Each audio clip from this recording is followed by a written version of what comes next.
Xbox On. Welcome to Xbox On, a podcast with one host about one console, Xbox. I am said host, Jesse DeRosa, and on today's episode, we'll be talking about the latest Xbox news for the week of October 12, 2023, including, with Microsoft's acquisition of Activision set to finalize this week, we get our first mention of Activision games coming to Game Pass. Halo Infinite is starting to get truly great with its upcoming Season 5 content rollout. Disney is being urged to buy a major gaming publisher, possibly EA, and more.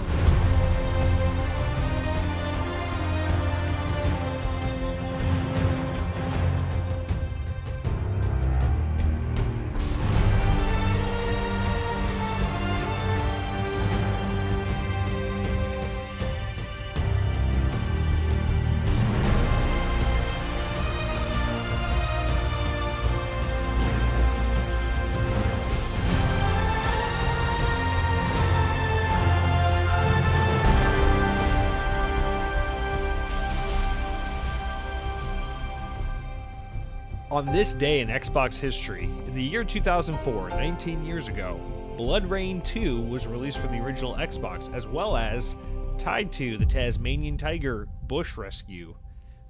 OG Xbox games, of course, Blood Rain, developed by Terminal Reality, published by Majesco, rest in peace, and Tied 2, developed by Chrome Studios and published by EA back in the day. EA Games. That's back when they did the EA Sports, although Tied 2 wasn't a sports game, so they definitely didn't say EA Sports it's in the game because that would be weird. It was a character platformer game, not a sports game. And what? We have a third, not one, not two, but three.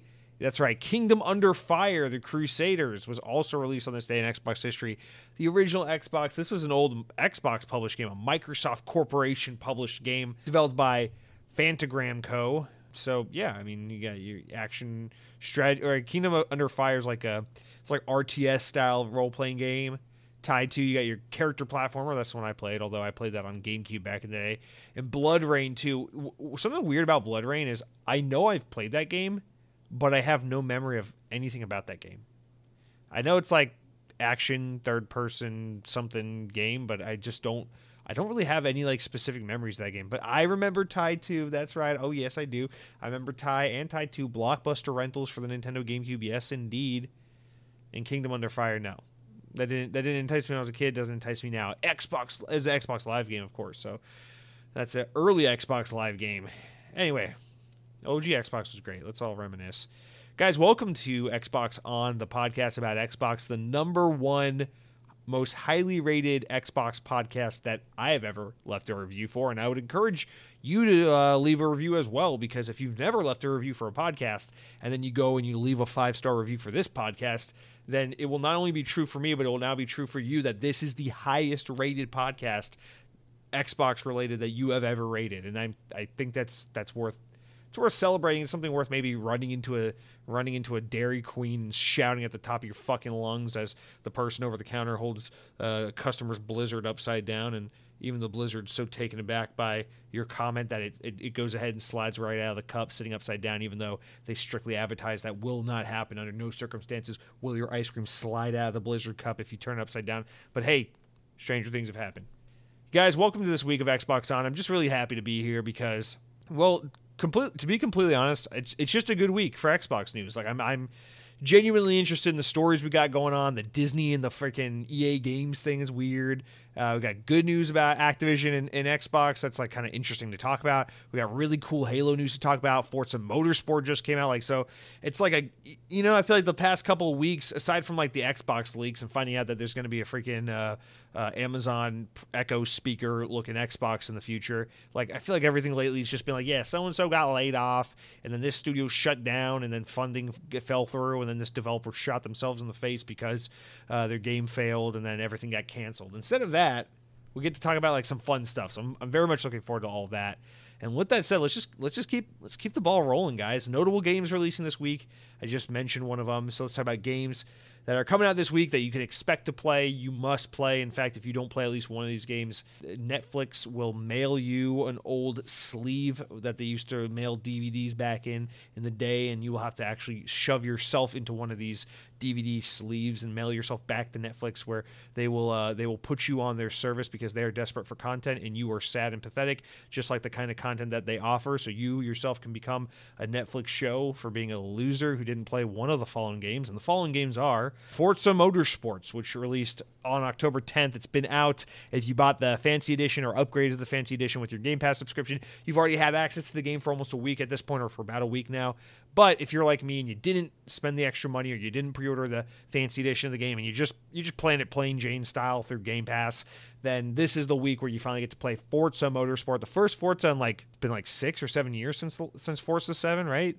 Forza 7 was 2017, right? Yeah, so it's been 6 years, right? 17 was Forza Motorsport 7, 18 was Forza Horizon 4, 19 was nothing, 20 was nothing, 21 was Forza Horizon 5, 22 was nothing, and then, Forza Motorsport. I'm pretty sure that's right.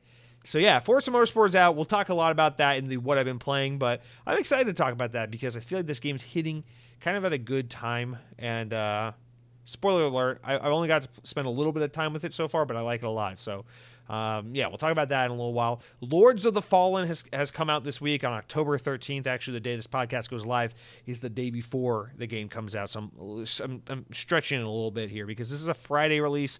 Podcast goes live on a Thursday, but it's still a game that comes to Xbox this week, so you can go ahead and play that. If you're looking forward to this sequel to Lords of it was Lord of the Fallen, and now it's Lords of the Fallen or something like that. It's this weird. I don't know. I don't love the naming convention of this game, but this game is out.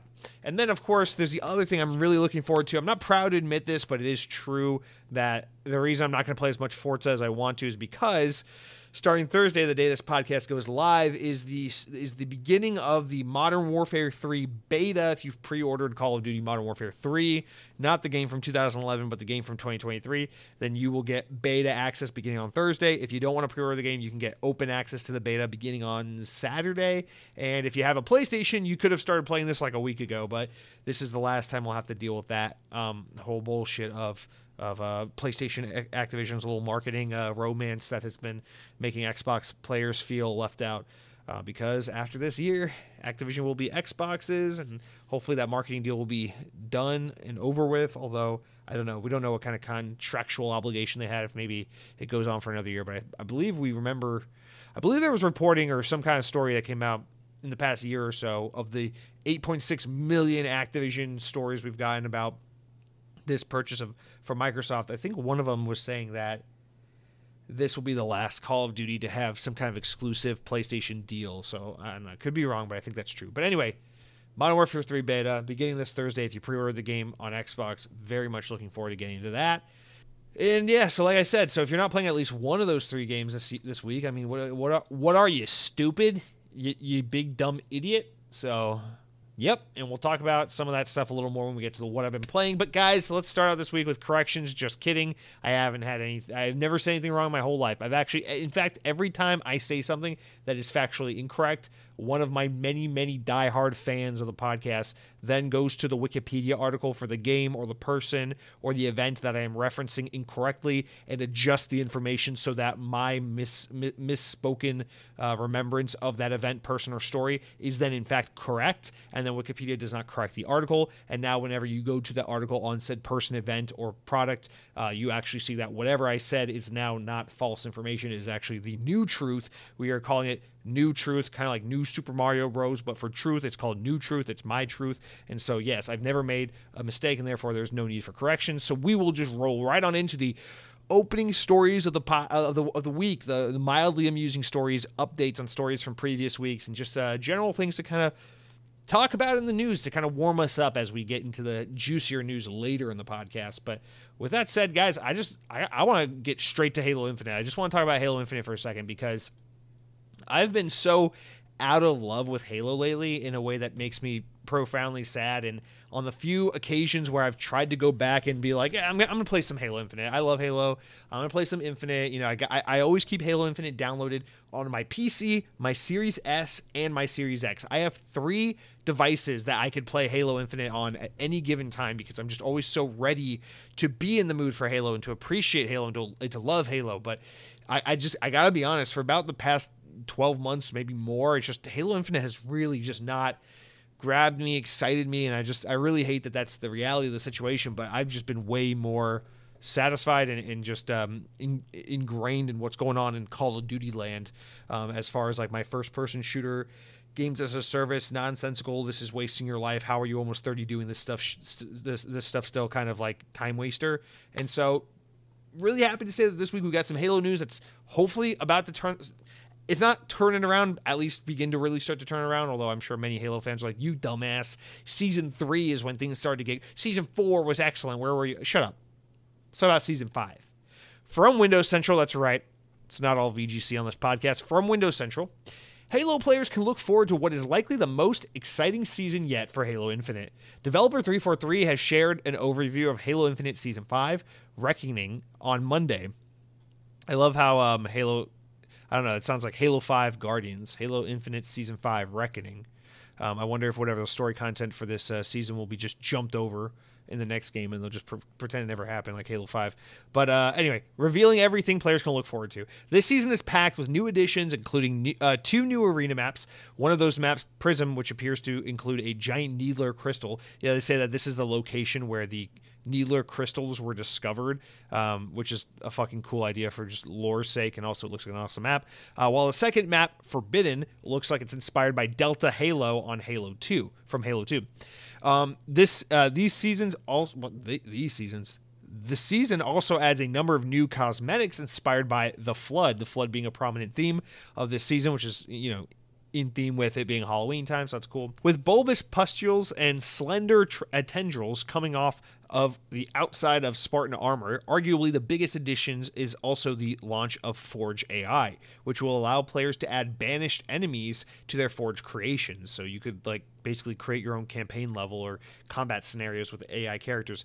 Players will also get XP beginning in this season from custom matches when this season begins, as well as be able to use any helmet on any armor core. So you don't have to stick fully to an armor core, which is the beginning of mixing and matching armor cores, which is something people have been asking for since the year 2021. While all this stuff arrives when the season begins on October 17th next week, there's more to look forward to in the future, including a tease they showed for a new mode called Firefight King of the Hill, coming later in Season 5, so probably the next month or so, which will add new versions of classic Halo Firefight experience to the Halo Infinite game mode roster. I don't know what Firefight King of the Hill will be like exactly, although I guess you have kind of an idea, but I'm very much looking forward to this because Halo 5 took Firefight and spun it on its head when they did Warzone Firefight, which, dude, shout out to Warzone Firefight in Halo 5. People do not give that mode enough love. Warzone Firefight was so good. So good in Halo 5. So I'm all for, you know, a new spin on the Firefight game mode with King of the Hill Firefight. Sounds a little I don't know, like something I would have never guessed would be a good pairing as Firefight and King of the Hill, but I'm more than excited to give it a go. So anyway, let's talk about a little Halo 5 for a minute. So if you have not seen the Season 5 trailer showing off all the new content coming this season, then you got to stop what you're doing and go watch this trailer because it just looks so good. In fact, I'm going to pull it up right now while I talk. Yeah, they're also bringing back... Sorry. So, yeah, I got the trailer pulled up. I'm just watching it while I'm talking. But, yeah, so they're also bringing back extraction mode from Halo 4, which I love. I love seeing that. I just love seeing, like, that kind of celebration of 343 Halo because it's always cool when they're like, oh, they're bringing back this map or this gun or whatever from Halo 2 or Halo... It's, like, cool. It's nostalgic. Of course, everyone loves some Bungie Halo, and no doubt I do, too. But I also love when they acknowledge something that's, like, from Halo 4 or Halo 5. That's great because it's also just a way of being like, hey, Halo 4 and 5 exist and are awesome and matter despite, you know, what the loud, obnoxious fanboys have to say online. So really looking forward to that. I just gotta say, man, Halo Infinite as a whole, at least judging by this trailer, just looks like it's in a really good spot. They also added Master Chief's armor core, so if you get to the highest rank in the new Spartan ranks system, you can also unlock Master Chief's armor core to use a multiplayer, which is, I think, is like kind of the coolest ultimate reward you could put in the game. That's going to be super cool. It's like, oh, if you see someone playing in the game, they look like Halo Infinite's version of Master Chief's armor, that means they're the highest rank possible in the game, which is just fucking awesome. So I don't know. I'm just really high on this, and looking at all the Forge maps that have made their way into like these multiplayer playlists, as well as some of the newer maps and looking not so, I don't know, not so samey like all the base maps and initial DLC maps looked in this game. It looks like Halo Infinite has a lot of that visual flair that is so desperately needed, and like, I don't know, it looks fun. It looks ridiculous and fun and goofy and kind of like classic Halo, but at the same time, I don't know. It's just Halo Infinite is such an unfortunate game because at its core, it's an amazing gameplay loop. It's a really great foundation that was just missing so much meat on the bones and had no proper support for the longest time when it needed it most after its initial launch. So it's just the fact that, I don't know, the fact that this game basically retcons everything I love about Halo 5, skips over it or ignores it outright, and then on top of that goes on to be, in my opinion, a worse game than Halo 5, and then, you know, they like lose the campaign team, they lose all the core people at the studio, and then just get the whole game gets stripped down into this like shell of what it was supposed to be, and like, goddamn, it's left me so despondent about Halo. But seeing all this stuff starts to really like turn things around and put me in like a happy, warm, fuzzy place again with Halo. And it's crazy because this update is happening. It comes out on the 17th, which is the day after the Halo or the Modern Warfare 3 beta ends, but it's also the day after Sonic Superstars comes out. So I'm like, I want to just go play some Halo Infinite. Maybe I'll just put Sonic Superstars on hold for a little bit because right now I'm very overwhelmed with the amount of games to play, and I'll just, I don't know, maybe just play some Halo Infinite since I already have it. It's not another game I have to purchase, and I can just try to maybe see if there's some Halo magic to capture, because I have a feeling that the past few seasons, and especially this one, are just really good opportunities for lapsed Halo players or big Halo fans who maybe have just bounced for a little bit to come back and be like, oh yeah, this shit's good. There's a reason why we love Halo so damn much. And I don't know, I feel like this at least this trailer and this news and the direction they're headed, it just seems like they're really capturing that. Like acknowledging the flood after, I mean, obviously this isn't like a new story content with the flood in it like people have been asking for, but acknowledging the flood, having like flood cosmetic stuff and integrating them into the multiplayer season like that, I think it's such a good nod. It's a great way to celebrate Halloween while also being a great nod to your hardcore fans that are just begging for these kinds of references and in aspects of the Halo universe to come back into the fray. And I don't know, it just seems like there's a lot of love and a lot of passion from the remaining skeleton crew of 343 trying to really do something special with Halo Infinite's multiplayer, despite all the shit that happened to this game basically after, you know, in the months and year following its release. So Halo Infinite Season 5, I know I'm super hyped to just give it a try, hopefully recapture some of that magic. A lot of my problem with this game has been like, even when I try to go back, it just feels a little bit too sweaty for Halo. And I know it sounds hypocritical coming from someone who always so staunchly defends Halo 5, because I know Halo 5 is supposed to be considered like the super sweaty, over the top competitive Halo. And I know it technically is, but for some reason, I don't know why, Halo Infinite is the one that always comes off to me as like a little too sweaty. I really don't know why. Maybe that's not justifiable, but I always get that impression when I try to come back. Like I'm like, I don't know. It's like why does it feel like I have to try so hard to have a good time in this game? And I don't know. It loses me a little bit. So hopefully that won't be the case. Hopefully we'll really enjoy this. I'll really enjoy this new season. And I don't know. Like I would love for Halo Infinite to just be so goddamn pure and good and amazing that it makes me go, Call of Duty who? Because, like, I don't know, like, back in, like, the heyday of the 360 era, Call of Duty was always my number 2, you know? Like Halo comes first. I want to play Halo 3. I want to play Firefight on ODST. I want to play freaking Halo Reach. Those games always came before Call of Duty. The only reason I truly loved Call of Duty back in those days, multiplayer is great, don't get me wrong. Old Call of Duty multiplayer, Modern Warfare 2, World at War, all that stuff. I love those games. But zombies is really the thing that kept me invested in Call of Duty. Other than that, I mean, Call of Duty was a distant second compared to Halo. But these days, unfortunately, I don't feel as much that way. I still have way more respect and more of a deep affinity for what Halo is as an IP and a story and a universe. But in terms of like just pure enjoyment of the games, I don't know, man. These days, I just have so much dumb fun with Call of Duty just being the ridiculous, stupid game that it always is, that reliable fun it offers. And Halo's just like it's like a toxic relationship where it's like I love it, but it disappoints me, and I know it's going to break my heart, but I want it to be good, and I don't like it feeling that way, because Halo didn't used to feel that way, not until pretty recently. So Anyway, that's my little rant on Halo. I'm excited. I'm optimistic about the future, and I'm really hoping Season 5 just kind of knocks it out of the park. And we'll just have to wait and see. But I'd love to know what you guys think. I know, obviously, I think that the most this podcast has ever really resonated and touched with an audience is when we're all bonding over Halo. If I think about like the most engagement Xbox On has ever had, and I don't mean that in like a gross kind of like, I'm a content creator, I need to farm engagement. I don't mean it in that kind of way. I mean it just in terms of like when I notice the kinds of conversations that have connected with the audience the most and made people want to jump in and have a conversation. It's the biggest commonality, the biggest grounds for relatability in this community has always been Halo. And I mean, that's no surprise. I mean, Halo is the game for Xbox. It is Xbox, right? But I don't know. I want Halo to be so great that we can all kind of be like, yeah, Halo again. Kind of like we all thought it was going to be when we were all naive and stupid back in November of 2021. And then quickly found out like 2 months later, oh god, this game is a little bit of a hot mess.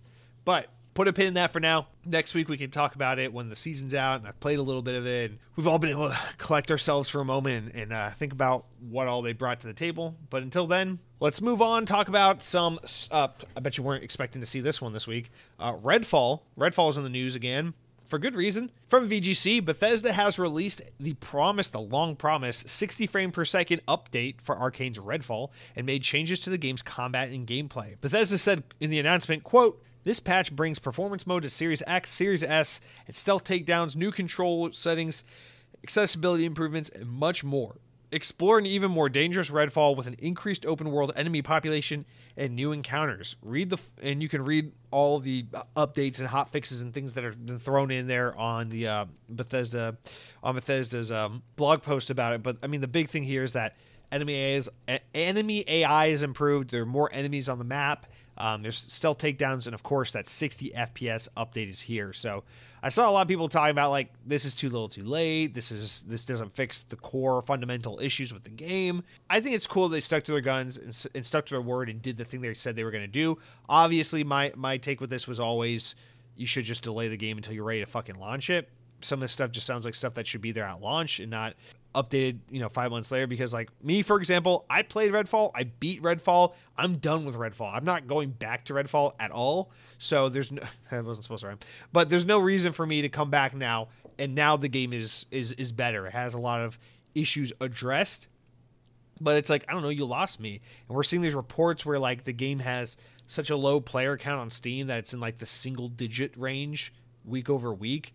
And just things where they're talking about like, look at Game Pass, people on Twitter and like influencers and Xbox people are talking about like how look at like Game Pass's top most played games and how games like Redfall don't even crack the top 10, top 20 list of those games at all, despite being, a big Xbox first party game that released this year.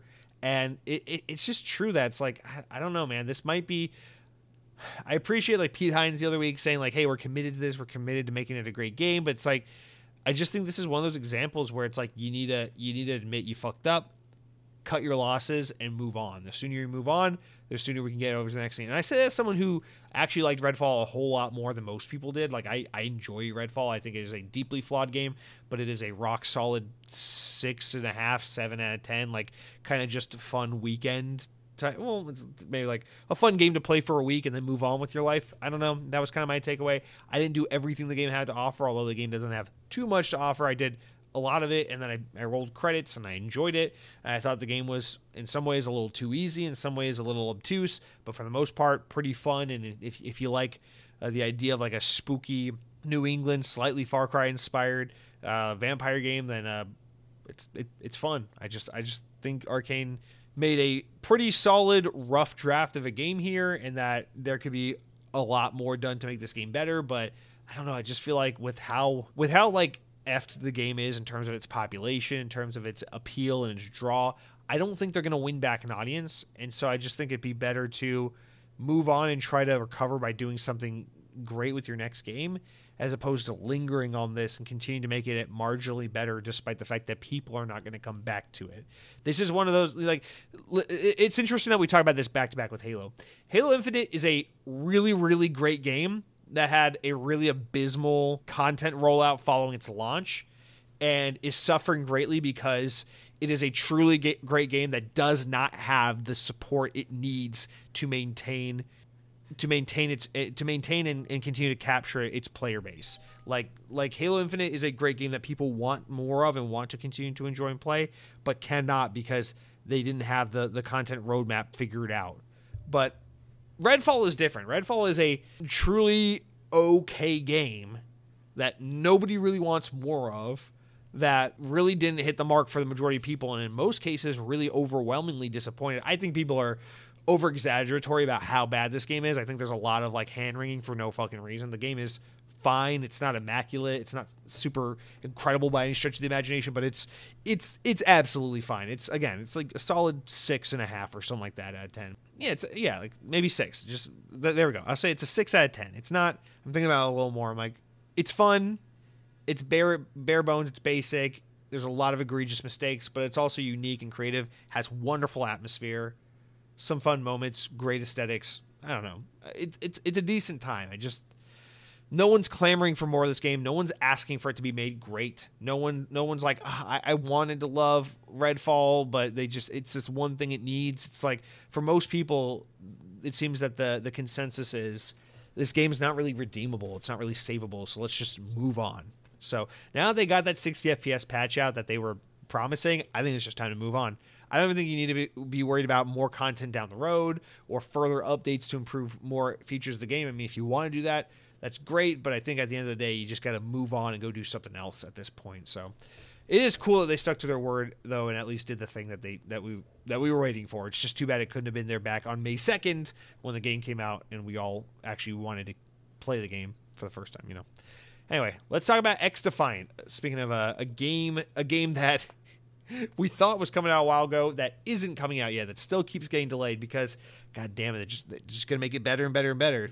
Arcane could have been like this game, although I think that's Bethesda's fault that the Redfall stuff happened. But going on, VGC reports Ubisoft have delayed its upcoming free-to-play FPS XDefiant once again following a recent public test session. I think that was 2 weeks ago that happened. According to the game's development team, the beta exposed some issues that had to be addressed before the game's preseason can be released. Quote, thank you to everyone who participated in our recent public test session and continues to stand alongside as we build XDefiant, the message on the game's Twitter account reads.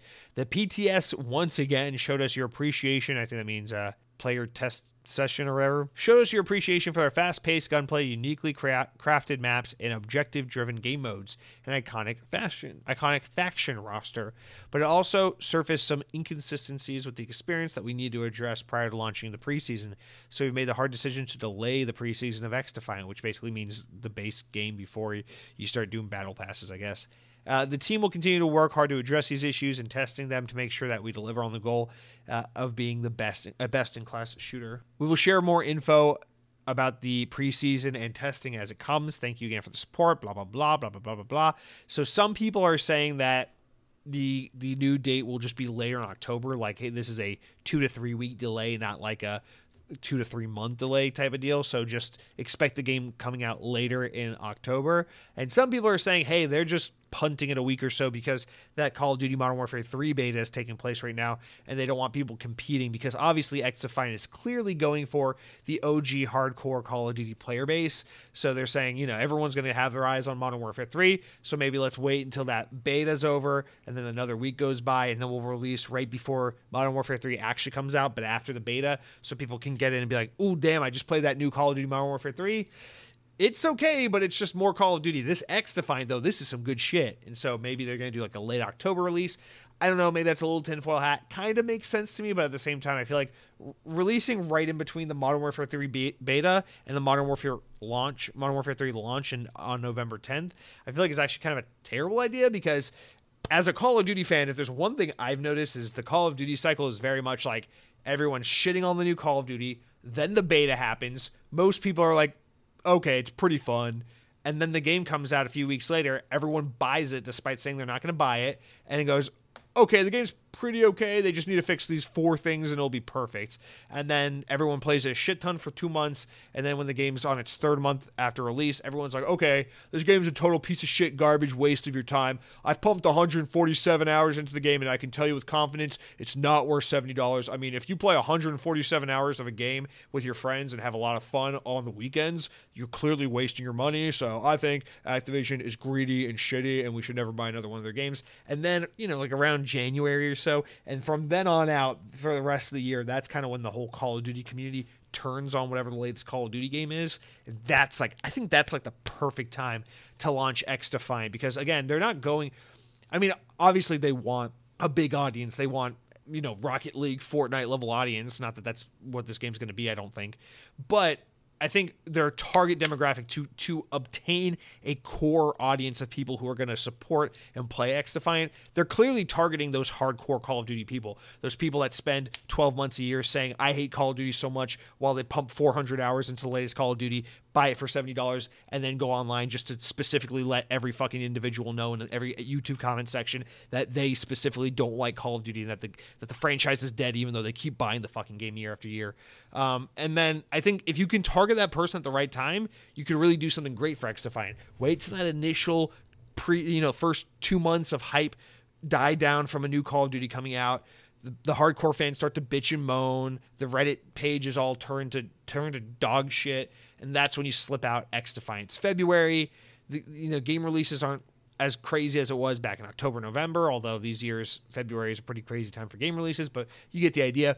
And then you kind of slip it in there and be like, yeah, Modern Warfare 3 is not living up to the hopes and dreams you had for it. Well, try our game, X-Defiant. I think that's a really good idea, but I don't know. This game's had a really interesting launch because it's not kind of being marketed and launched and released in a traditional fashion where it's like, oh, here's a beta. The game will be out in 3 months. It's more like, here's a beta and another beta and a playtest. It's like, I mean, I myself have played like 15 hours of X-Defiant across multiple playtests and betas at this point. So I feel like I played this game extensively. I've played X-Defiant enough to where if I didn't ever play X-Defiant again, I could still feel confident in saying, yeah, I played X-Defiant. I can tell you what that game's like, because I mean they just had that many play tests for this game. So I don't really know. They're doing a very unconventional approach to the way they're launching this game. So I guess all I'm trying to say is nothing would surprise me with how they approach it. I just think it would be in their best interest to maybe get a little bit, don't Titanfall 2 yourself. Get a little bit of distance from Call of Duty. Wait till the hype's died down. I'm telling you, man, as one of like 4 Call of Duty fans left in this world who doesn't just shit on every Call of Duty that comes out, I just buy the fucking game, acknowledge that some of them are better than others, but they're all pretty good, and then you enjoy the fucking game and you move on with, like, listen, I have criticism. This is just going to turn to me patting myself on the back, but I have criticisms too, right? Like Call of Duty Vanguard, not the best Call of Duty, not even close. Probably top 2 or 3 worst Call of Duties of all time, if I'm being honest. But the shooting still felt good. The multiplayer was still fun. Like, the campaign sucked. The zombies sucked. The characters were lame as hell. The battle passes weren't fun. But, like, the core multiplayer was good. The map design was good. The gameplay felt good and satisfying. Playing the multiplayer for long periods of time was very fun and addicting, like all good Call of Duty is. So, like, I don't know, man. Like, People shit too hard. I've spent the past the entire past year, I've just spent scratching my fucking head because I've been playing Modern Warfare 2 weekly since it came out. Like every fucking week since last November, I've played Call of Duty Modern Warfare 2, and I'm like 200 hours into that game, and I gotta tell you, man, like Modern Warfare 2 is great. Modern Warfare 2 is a really, really great Call of Duty. It's one of the better Call of Duties, especially in the past 10 years. I would say, if we're not talking about the glory days of Call of Duty, like the old MW1-2, Black Ops 1-2, that kind of era, if we're not talking about those days, like, I don't know, man, like Modern Warfare 2, like the game that came out last year, like it's like a top 5 Call of Duty game. Like it's a pretty damn great game, and I'm just scratching my fucking head, like enjoying the multiplayer. The campaign was fucking awesome. The raids have been so good. The seasonal raids that they've done have been so good, and I'm just scratching my head as like all of my Twitter feed and Reddit and everything is just people like, well, since Infinity Ward sucks fucking ass and Call of Duty Modern Warfare 2 is a fucking bomb and they're greedy assholes and the game is a piece of shit. I'm like, what game are you playing, brother? Like, what the fuck are you even talking about? I don't even understand these people. But X Defiant, if you want to target yourself, if you want to target that specific audience and try to capture them as your core audience, by all fucking means. They're toxic, they suck ass, and good fucking riddance. Bro, like, there's a couple Call of Duty.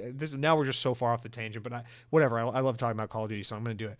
There are a couple Call of Duty YouTubers I love to watch. My favorite one, and this is like a guilty pleasure YouTuber, just so I'm being clear. This isn't like, because this guy's a little cringe, but I love him anyway. His name is Narrows Cinema. And he's a Call of Duty YouTuber. He's one of those guys like uploads every fucking day, has the thumbnails with the titles. Wow, Activision's really this fucking stupid. Like that I'm exaggerating, but you know, like those kinds of titles and stuff. But I love him. I love watching him. For some reason, he's very comforting to watch. And I don't know, it just like helps keep me engaged with Call of Duty, even though he's overwhelmingly negative half the time. He's positive sometimes, and I think sometimes he has some interesting shit to say, but I just love watching his stuff. But he's generally pretty negative. He's like, oh man, Activision are just so greedy. Oh man, Infinity Ward is just, what are they doing? They're ruining the game, and like just saying all this shit. I'm like, I don't know, man. I think the game's pretty fucking awesome. And then you scroll down to the comments, and they're like, Modern Warfare 3 is just glorified DLC. I can't believe they're charging $70 for this game. I'm like, yeah, bro, they're going to charge you $70 for Modern Warfare 3, a game that's going to come with a fucking kick-ass 8-hour campaign, a brand new zombies mode that, you know, whether you like it or not, it's a new zombies mode, so it's new content, and 16 brand new multiplayer maps with tweaked new movement and mechanics and all new guns and leveling system and 6 new battle passes and, you know, a year of content support. Like, what do you fucking want, man? I don't know. Like, is that not worth $70, dude? Like, I've poured 200 hours into Modern Warfare 2 over the past year, and I'm like, I don't know. That's worth a lot more than the $70 I paid to get it. I don't fucking know. I guess not. Whatever. People are crazy, dude. People just enjoy your fucking video games, okay? And also, if you're gonna pump 200, 300, 400 hours into a video game, you don't have the authority to say it sucks, because you look like a fucking moron. It's like dating someone for 20 years. And on like the 8th month of dating that person, like, this person is a fucking nightmare. I would never want to spend another day of my life with this person. They're a piece of shit, and I hope they die. And then you spend like 20 fucking years with them. Like, what are you doing, idiot? Go do something else. If Call of Duty sucks so bad, stop buying it and playing it. Anyway, I'm smart. You're dumb. I have good takes. You have bad takes. And now we move on. All the Call of Duty haters who listen to this podcast are like, oh my fucking God, stop talking about it. Okay, we'll move on.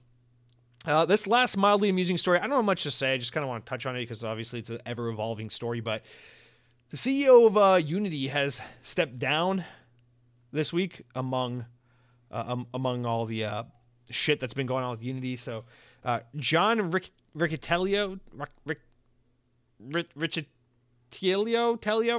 goddamn Italians, stepping down as president, CEO, chairman, and board member effective immediately. Former EA boss, I'm going to just call him Riccitiello because I fucking want to. He's probably from New Jersey, so who cares? Joined the Unity game engine maker, joined the board of directors back in 2013 and led the company since the following year. His departure comes weeks after the company sparked backlash from their development community by announcing controversial monetization plans for its popular game engine, which we talked about on the podcast for a couple weeks. And then, despite walking it back a little bit over the past few weeks, still just kind of in the shitter. A lot of people jumping ship, not using Unity, kind of boycotting it. Lots of bad faith going around, aimed at Unity. So former IBM president James Whitehurst has been appointed as Unity's interim CEO and president, while Roylof Botha, lead independent director of Unity board, has been named the new chairman. So this is like effective immediately. This isn't a transition. This is like ASAP. We're installing a new leader. Quote, "It's been a privilege to lead Unity for nearly a decade. And to serve our employees, customers, developers, and partners, all of whom have been instrumental in the company's growth," said Riccitiello. "I look forward to supporting Unity through the transition and following the company's future success. With the company's experienced leadership and passionate employees, I am confident Unity is well positioned to continue enhancing its platform, strengthening its community and customers or develop partners, and focusing on its growth, profitability, and goals," said Whitehurst. I don't have much to say about this either than, like, this is kind of the right move, because when a company makes such a catastrophic decision like this, there's really not much. I mean, Unity as a brand, as a company, as an image is completely damaged at this point. Like, I'm not saying there's no salvaging this company, this engine, this brand. I'm not saying that, but I'm saying it is without a doubt heavily damaged and tarnished following what's happened here.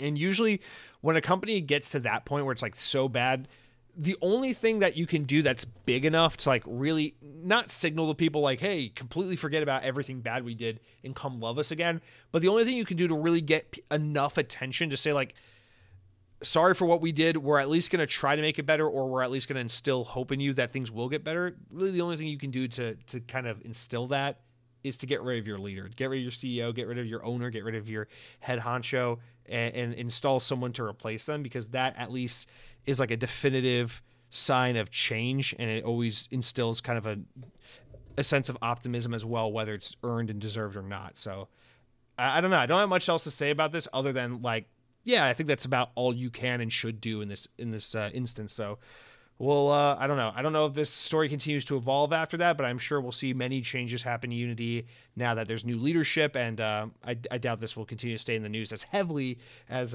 things will probably just start to kind of normalize and go back. So we'll see. We'll keep an eye on this story as it evolves.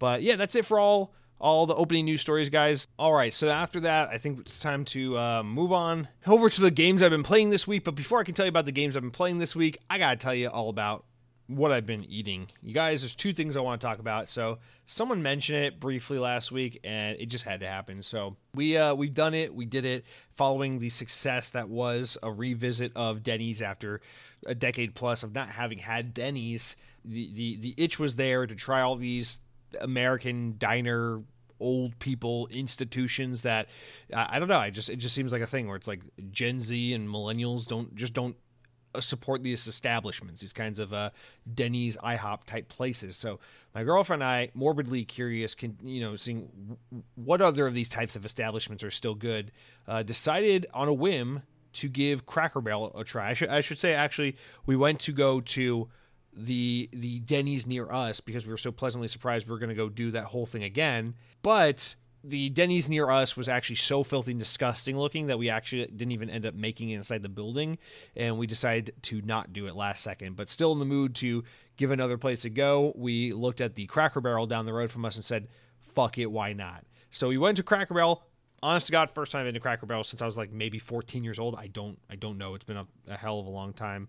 So yeah, we go over to the Cracker Barrel. It's nothing has changed here, since the last time I've been to a Cracker Barrel. It's it's still the weird country store that's like kind of quaint, kind of charming, but also a little bit uncomfortable at the same time. Where like nothing about this establishment is outright like racist or weird, but it just kind of feels a little off.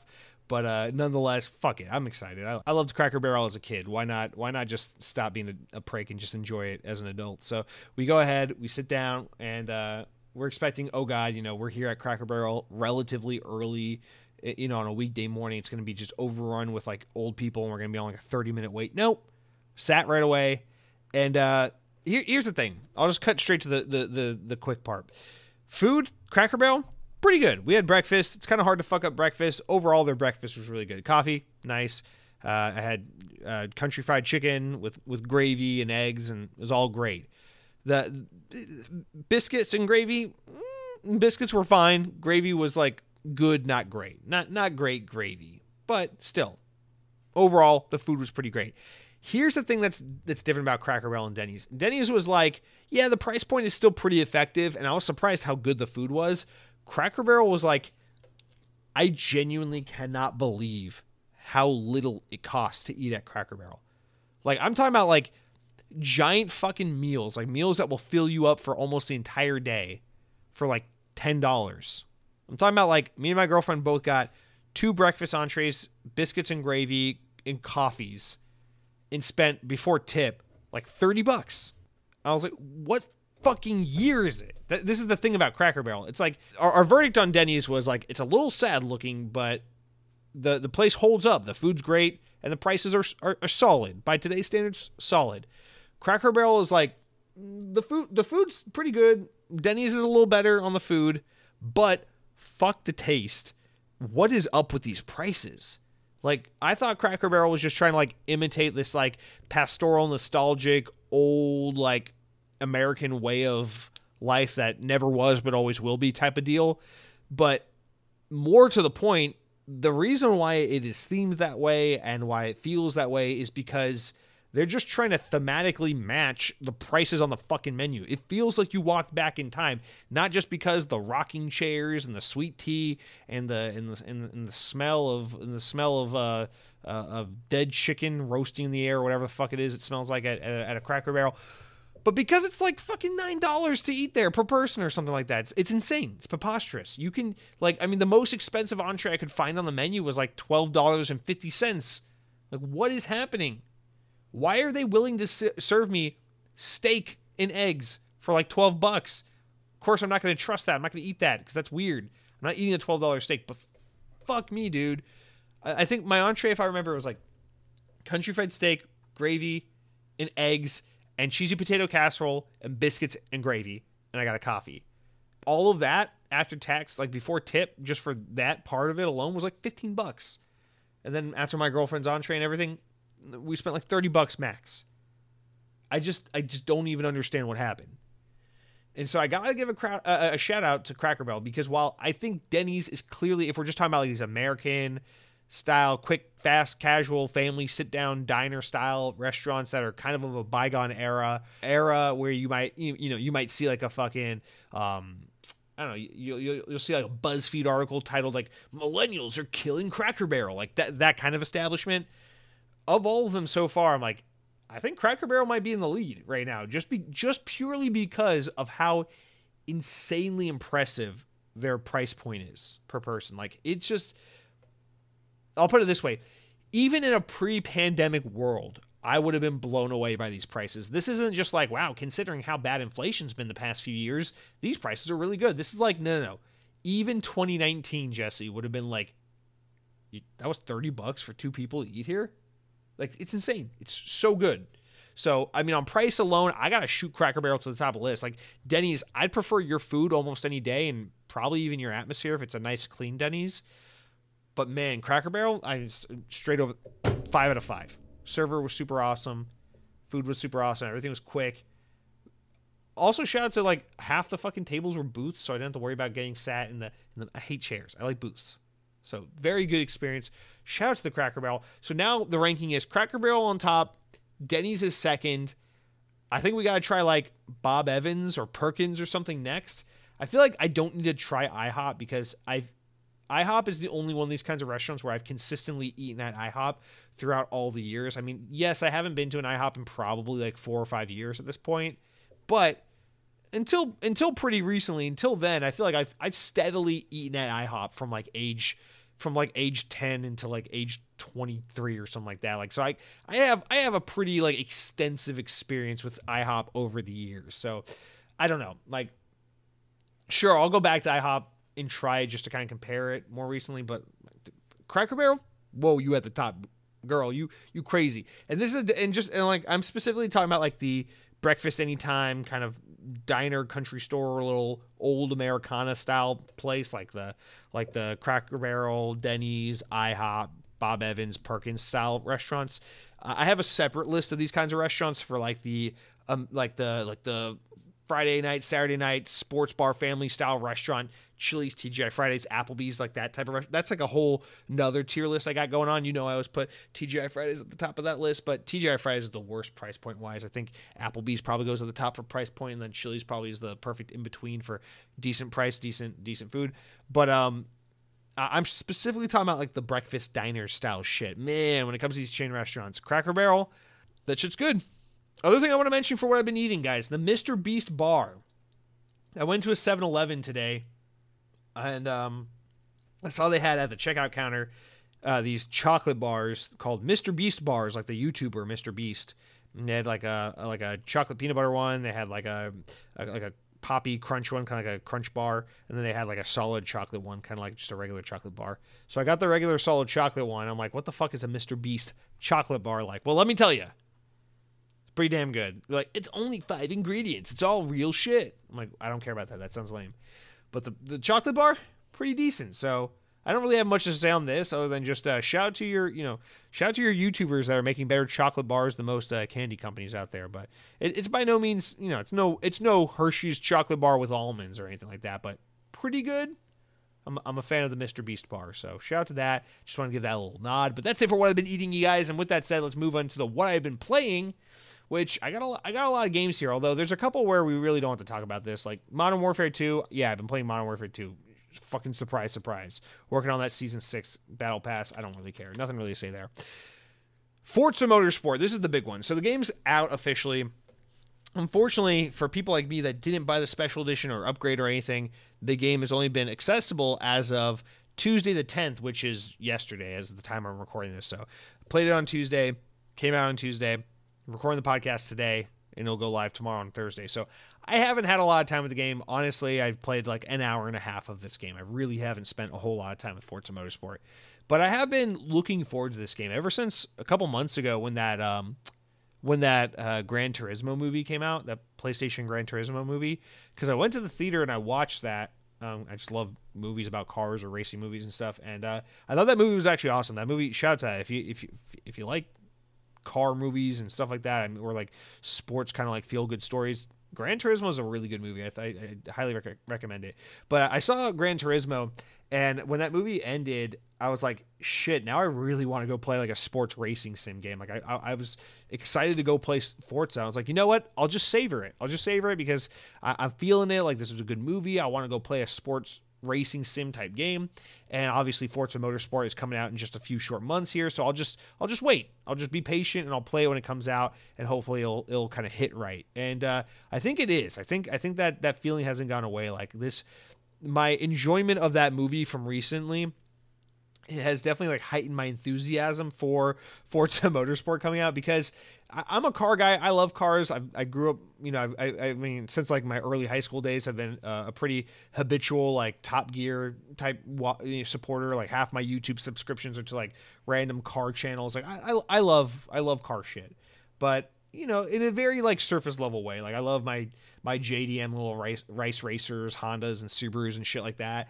And I love watching like car enthusiast type stuff, but like I'm not super nitty gritty when it comes to my racing video games. I'd rather play like Mario Kart or Forza Horizon any day over like Forza Motorsport or Gran Turismo, because like the super granular nerdy shit, like, oh look, I changed the tampers on the springs, and now look, my freaking my I don't even sound like I'm at a loss for words. Like, despite general car enthusiasm, I don't care about that shit. I'm so surface level with my enthusiasm for cars. I'm like, I don't give a shit about adjusting my dampers or anything like that on my car. Like, just let me fucking race. Let me hold the right trigger and go vroom, So generally I don't go crazy for Forza Motorsport, but every now and then I'll have to play a little bit. I played Project Gotham Racing pretty extensively back in the day on OG Xbox, and then I played Forza. My first Forza Motorsport game was Forza Motorsport 3. I remember playing that a lot at a friend's house. I never owned it, but I used to play at his place a lot. It was kind of like the thing we did when we went to his house. And then my first Forza Motorsport I ever bought was 5, the one that launched with the Xbox One in 2013.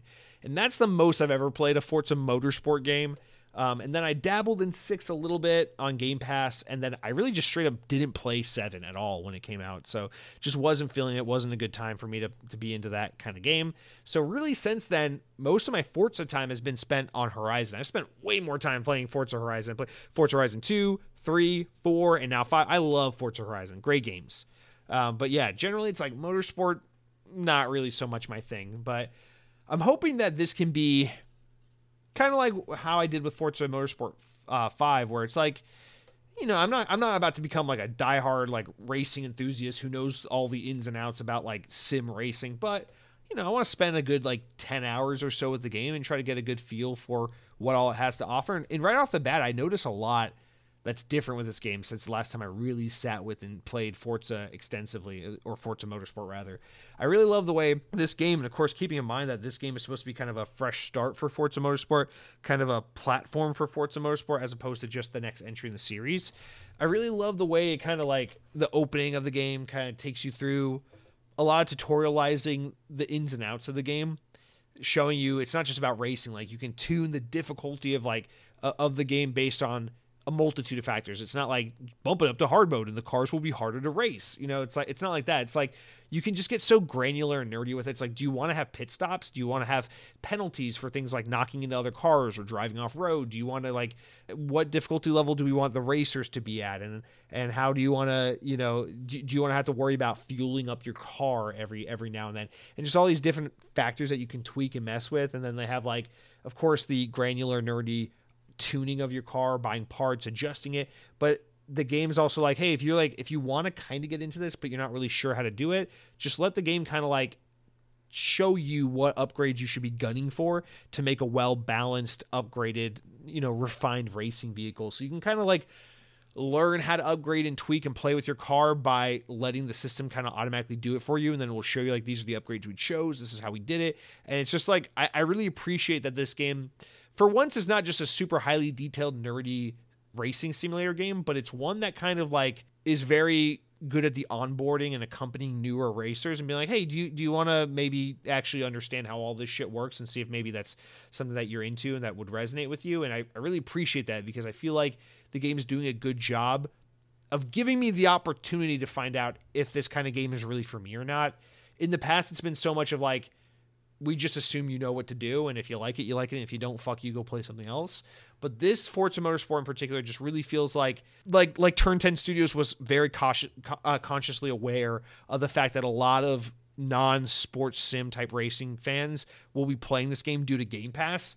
And so they did a really good job being like, how can we get people immediately? How can we kind of lock people in? This game does a very good job of being mindful of its gameplay dominant player base, by just really making those opening moments just very accommodating to new players. And I think that's really got me hooked and got me into the game. It has a really fun opening. They kind of adopted the Forza Horizon style openings where, you know, it's like, oh, we're cars have been around since fucking Henry Ford slapped a horse on the ass. And then it's like, you're in a fucking Bugatti racing around. It's like, sometimes cars go vroom, and sometimes you got to buy one at a junkyard and make it happen yourself. And then like you transition and you're in like a fucking McLaren, and it's like vroom, vroom, vroom, and you're zooming around. And it's like, but in this game, you can be a car guy all on your own. And then it's like, cool, create your character, pick your style. I'm like, okay, that's fun. It's cinematic.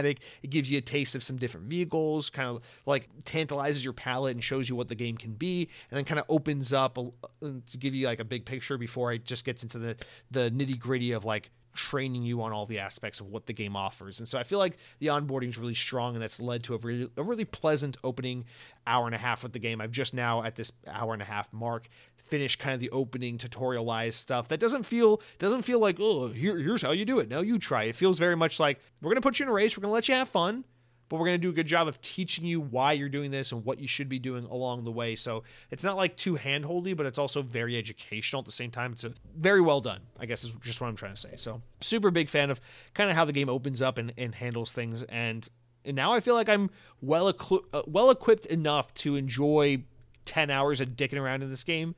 And in maybe not being a master of the game, but having a good enough understanding of what all the game has to offer, to where I don't feel lost. I feel like I'm getting some value out of playing the game. I'm getting some true, valid enjoyment of the game, rather than just like dicking around trying to pretend like I understand how vroom vroom sim cars work. So really feeling this opening bit of Forza Motorsport. The problem is, like, I'm totally on board for like a good 10, maybe even 15 hours of this game. Like if it grabs me enough.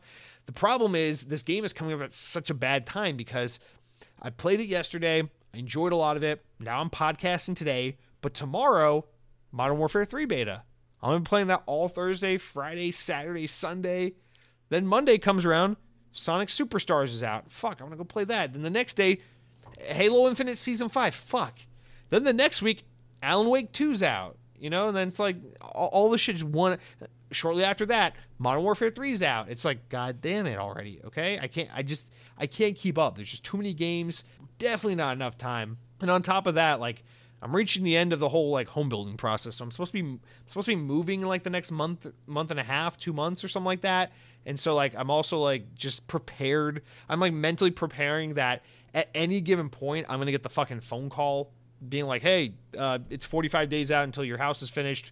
go tell your apartment you're terminating your lease and get the fuck out of there, start putting things in boxes and get ready to move. And like, I know that's going to be a nightmare. I know there's like everyone who buys a house, it's the same fucking thing where it's like, they told us the move-in date would be this date, but it was actually pushed back 2 days to this day. And then the movers broke the vase where we put my great grandfather's ashes. And then we moved into the house and it had a fucking plumbing leak. And then there was a fucking ghost in the bathtub and just all the things that happened. So I'm like, I'm mentally preparing myself that at some point in the coming like month or two, there's going to be a moment where I'm like, yeah, Forza's good. Yeah, Sonic's good. Yeah, ooh, Payday 3. Ooh, what's this? Alan Wake 2, Modern Warfare 3.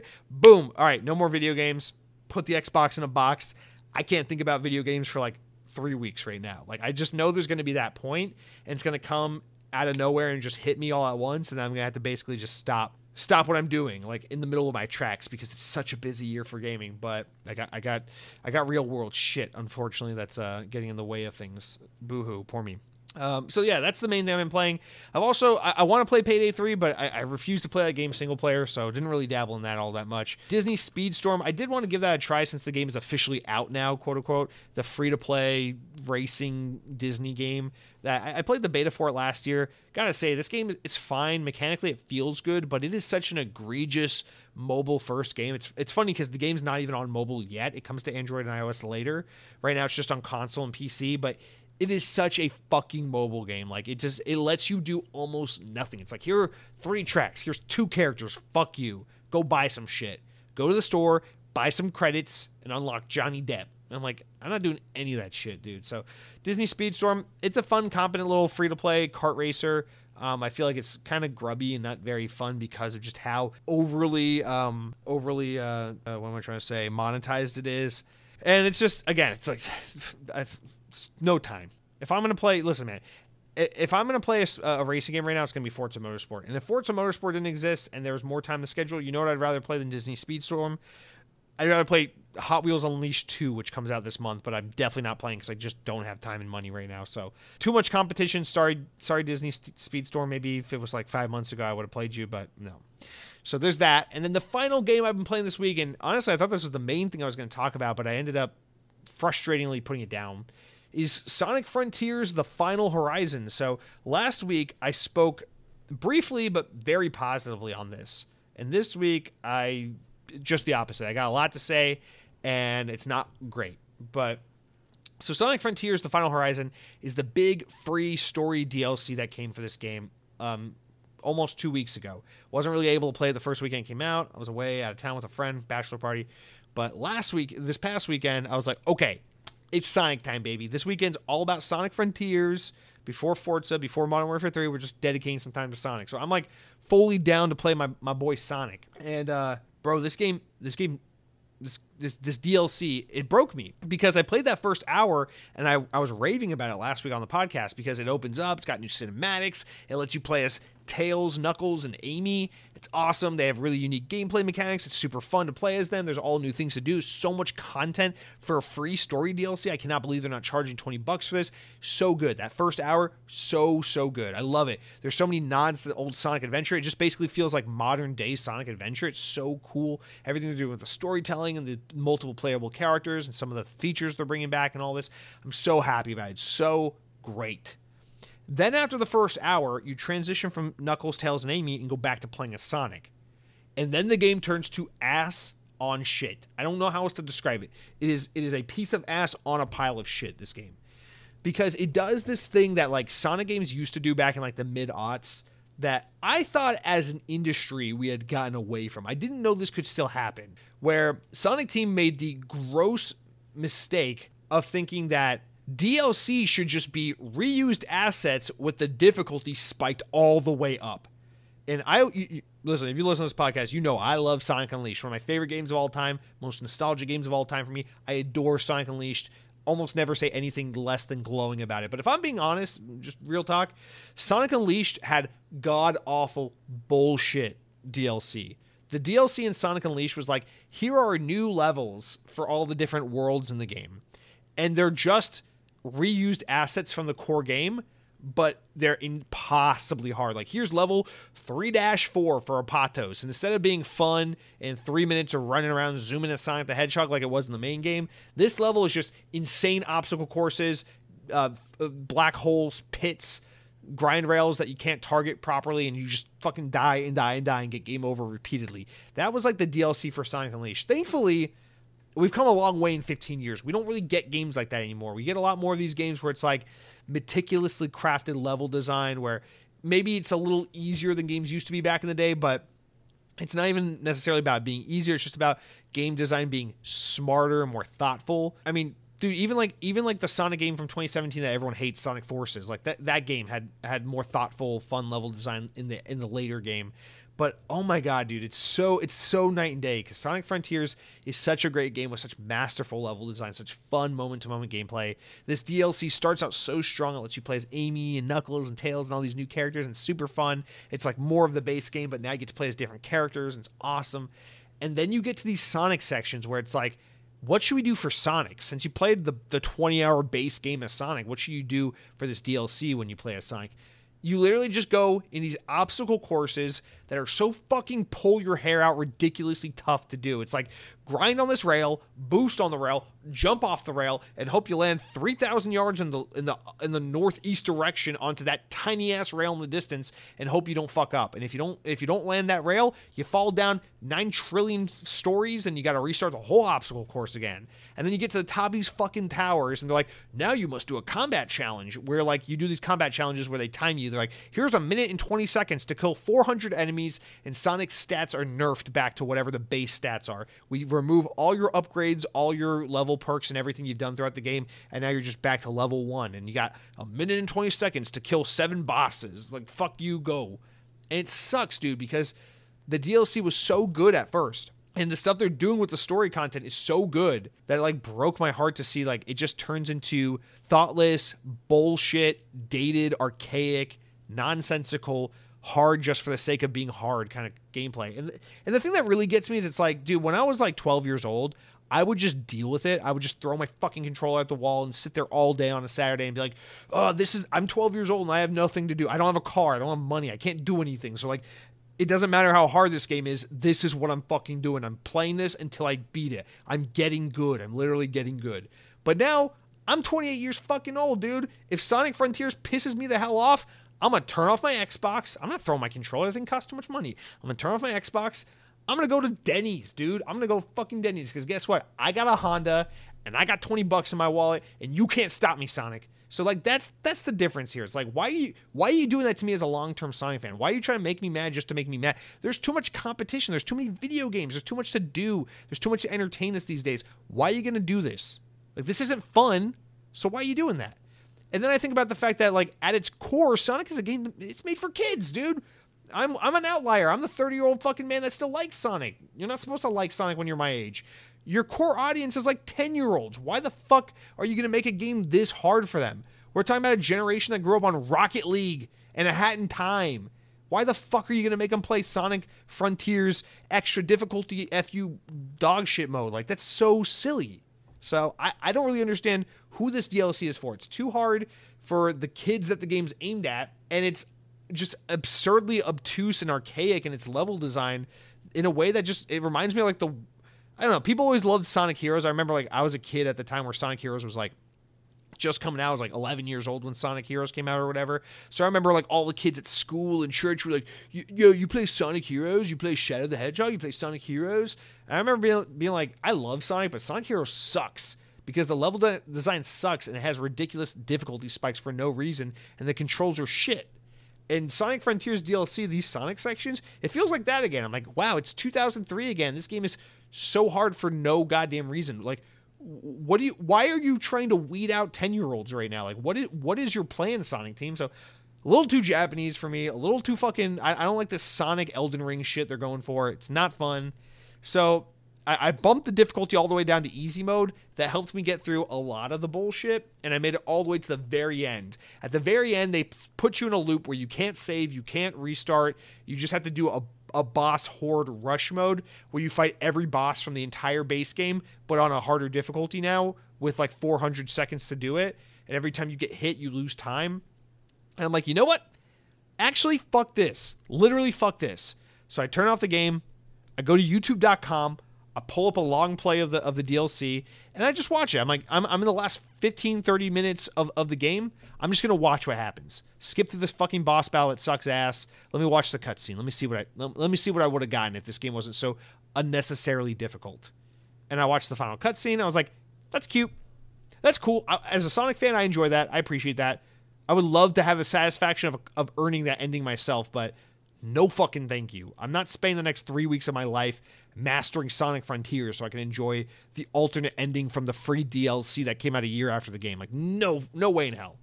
And it sucks because the DLC has new music, it has a new credit scene with amazing new music, it has some really cute, heartwarming moments, and as a weeby little weird-ass Sonic fan, I love it. It's so perfect. Like, the music's amazing. The new little story beats are so cute and fun. I love all of it. The new parts we get to play as the new characters are so good, but these Sonic moments suck. It's lazy, it's rehashed. It's just the difficulty amped up for the sake of being hard and nothing else, just to pad the time out, I guess. And it's so disappointing. So Sonic Frontiers, the Final Horizon. Hopefully it is the Final Horizon because I don't want more of this shit. It sucks so bad. I love Sonic Frontiers. I thought the base game was amazing. I love so many elements of this DLC, but this unnecessary difficulty spike, I just got filtered from a Sonic the Hedgehog game. I'm almost 30 years old. It's 2023, and I just got filtered by Sonic the Hedgehog. So there you go. That's it for what I've been playing. Shout out to Forza. Fuck you, Sonic DLC. Disney Speedstorm, go back to iPhone where you belong. And yeah, let's take a quick break, and then we'll jump into the news. Damn, I mean, come on, man. If you haven't listened to the music of Sonic Frontiers, you only have to play the game. Just listen to the music, please, for the love of God. Dear Father, listen to. Close your eyes, pretend you're in middle school on the school bus again. Hoodie over your head. It's cold outside. That shit hits hard. Okay, news. We're talking about Xbox news. All right, guys, let's talk about all the stuff happening with Activision Blizzard because it's fun for once. We're not talking about the CMA and the British people are saying no. Fuck that. We're talking about Activision games coming to Game Pass. Let's go. All right, so we got a couple of stores we're going to reference here. Mostly a hodgepodge of stuff from VGC and Windows Central. We'll get to the Windows Central stuff at the bottom here. But starting with the VGC stuff, Microsoft's reportedly set to finalize the Activision acquisition next week. According to sources speaking to The Verge, this is VGC relaying by way of The Verge, the Xbox company is looking at Friday, October 13th, that's this Friday, this upcoming Friday, the day after this podcast goes live, as the potential closing date for the $68.77 billion deal. So that means the next time we talk, the next time this podcast happens, Microsoft will probably officially own Activision Blizzard. So this is probably the last time Xbox On will ever happen where there's a Xbox is buying Activision, and next time we meet, it'll probably be the first time where it's Microsoft Xbox has bought Activision Blizzard. It's official. It's done. Call of Duty is now an official Halo character, so you will see Call of Duty running around in the next Halo game. Call of Duty will be able to jump, shoot, and warthog his way through any Halo ring you can throw at him, so look forward to that in the future. But continuing on, with the big news in place, Activision has confirmed that it could start bringing its titles to Game Pass beginning in 2024. While Microsoft has said that it plans to offer as many Activision Blizzard games as possible on Game Pass for console and PC, both new titles and games from Activision Blizzard's incredible strong category, this probably won't happen straight away. Activision Blizzard addressed the timeline for bringing titles to Game Pass in a statement released on Monday. They said, quote, "As we continue to work towards regulatory approval for the Microsoft deal, we've been getting some questions whether the upcoming recently launched games will be available through Game Pass. While we don't have a plan to put Modern Warfare 3 or Diablo 4 into Game Pass this year, once the deal closes, we expect to start working with Xbox to bring our titles to more players around the world." So yes, it's intentionally ambiguous. And we anticipate that we will begin adding games into Game Pass sometime in the course of next year, end quote. So let's stop there. We'll get into the Windows Central stuff next because it's a little different. But let's just talk about this for a quick second. So apparently there's something about like how the whole, well, actually, let's not even get to that. Let me just get straight to the point, because we're tired of talking about all the regulatory shit. So specifically talking about Game Pass and Activision games coming to Game Pass, I'm going to stick to the same prediction I had this whole time all year and just say the same thing. My guess is that this deal gets done on Friday. We don't see anything come from it immediately. There's a couple like tweets and Wall Street Journal articles and, oh, today the big company bought another big company and whatever. Maybe you get a picture of like Master Chief and Master Chief and Russell Adler from Black Ops Cold War like touching butts or something together. I don't know. Maybe something like that happens. But my guess is that Modern Warfare 3 comes out in a few weeks. $70. People buy it by the millions. It's a good game. Call of Duty fans bitch and moan because they're the worst people in the world. Life goes on. Diablo 4 continues to operate as it has since it came out earlier this year. And then at the Game Awards in December, Phil Spencer comes out on stage. He's like, I want to put every video gamer in the center of the universe, and I want to put video games in the palm of their hands. Xbox will be bringing 27 titles from Activision Blizzard's excellent catalog to Game Pass. Oh, and those games will be available right now. And then Jeff Keighley will be there doing that thing where he like kind of like cradles back and forth, hugging his microphone with both hands. And he's like, wow, that's just an amazing accomplishment. It's just an amazing amount of value Game Pass has brought for players. It's great to see Microsoft immediately getting to work, bringing more video games to more players through Game Pass.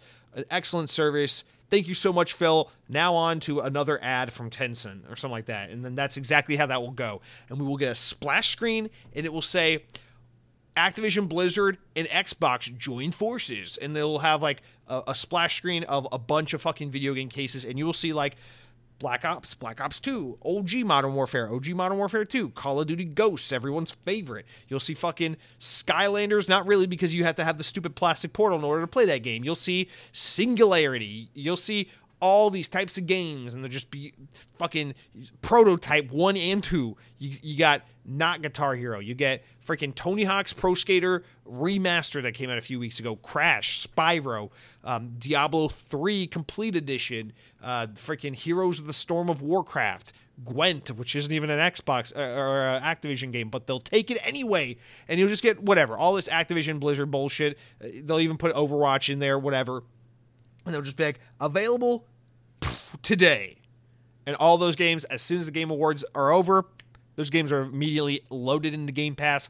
Fuck you. Here's like 25, 30 Activision Blizzard games you can get right down to playing. That is my guess. And then we will go radio silent, and then sometime in January or February, we'll move on from there. I think Modern Warfare 3 and Diablo 4 do come to Game Pass, and it's probably like a March or April type thing.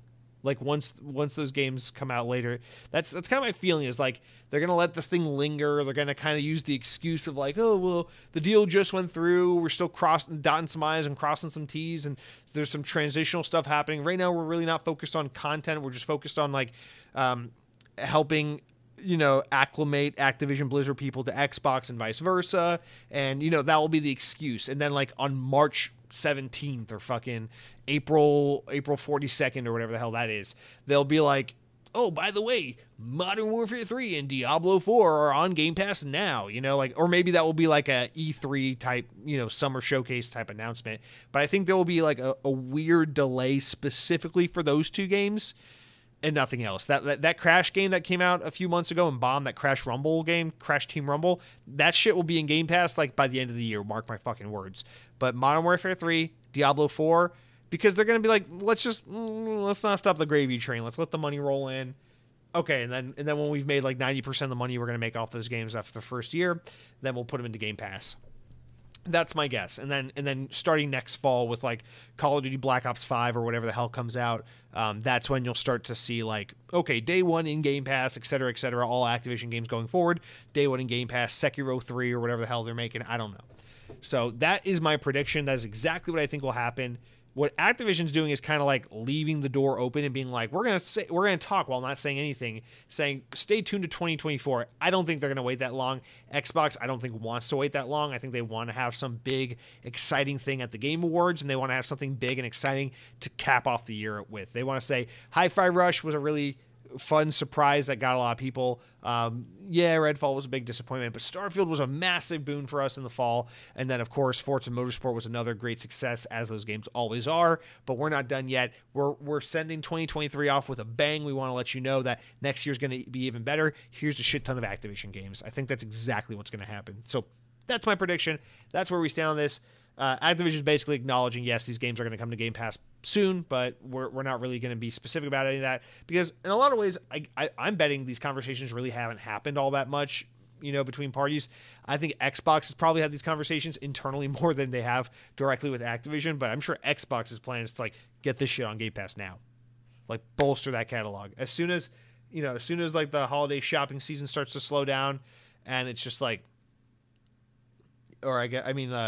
holiday. I guess when the holiday shopping season is towards the middle or the thick of it, those early December days where people are buying PlayStations and Xboxes for Christmas and things like that. Just boom, big announcement. I think that's a really good boon for Game Pass, especially as you get near the holidays like that. But that's my prediction. And then we got another Activision thing to talk about.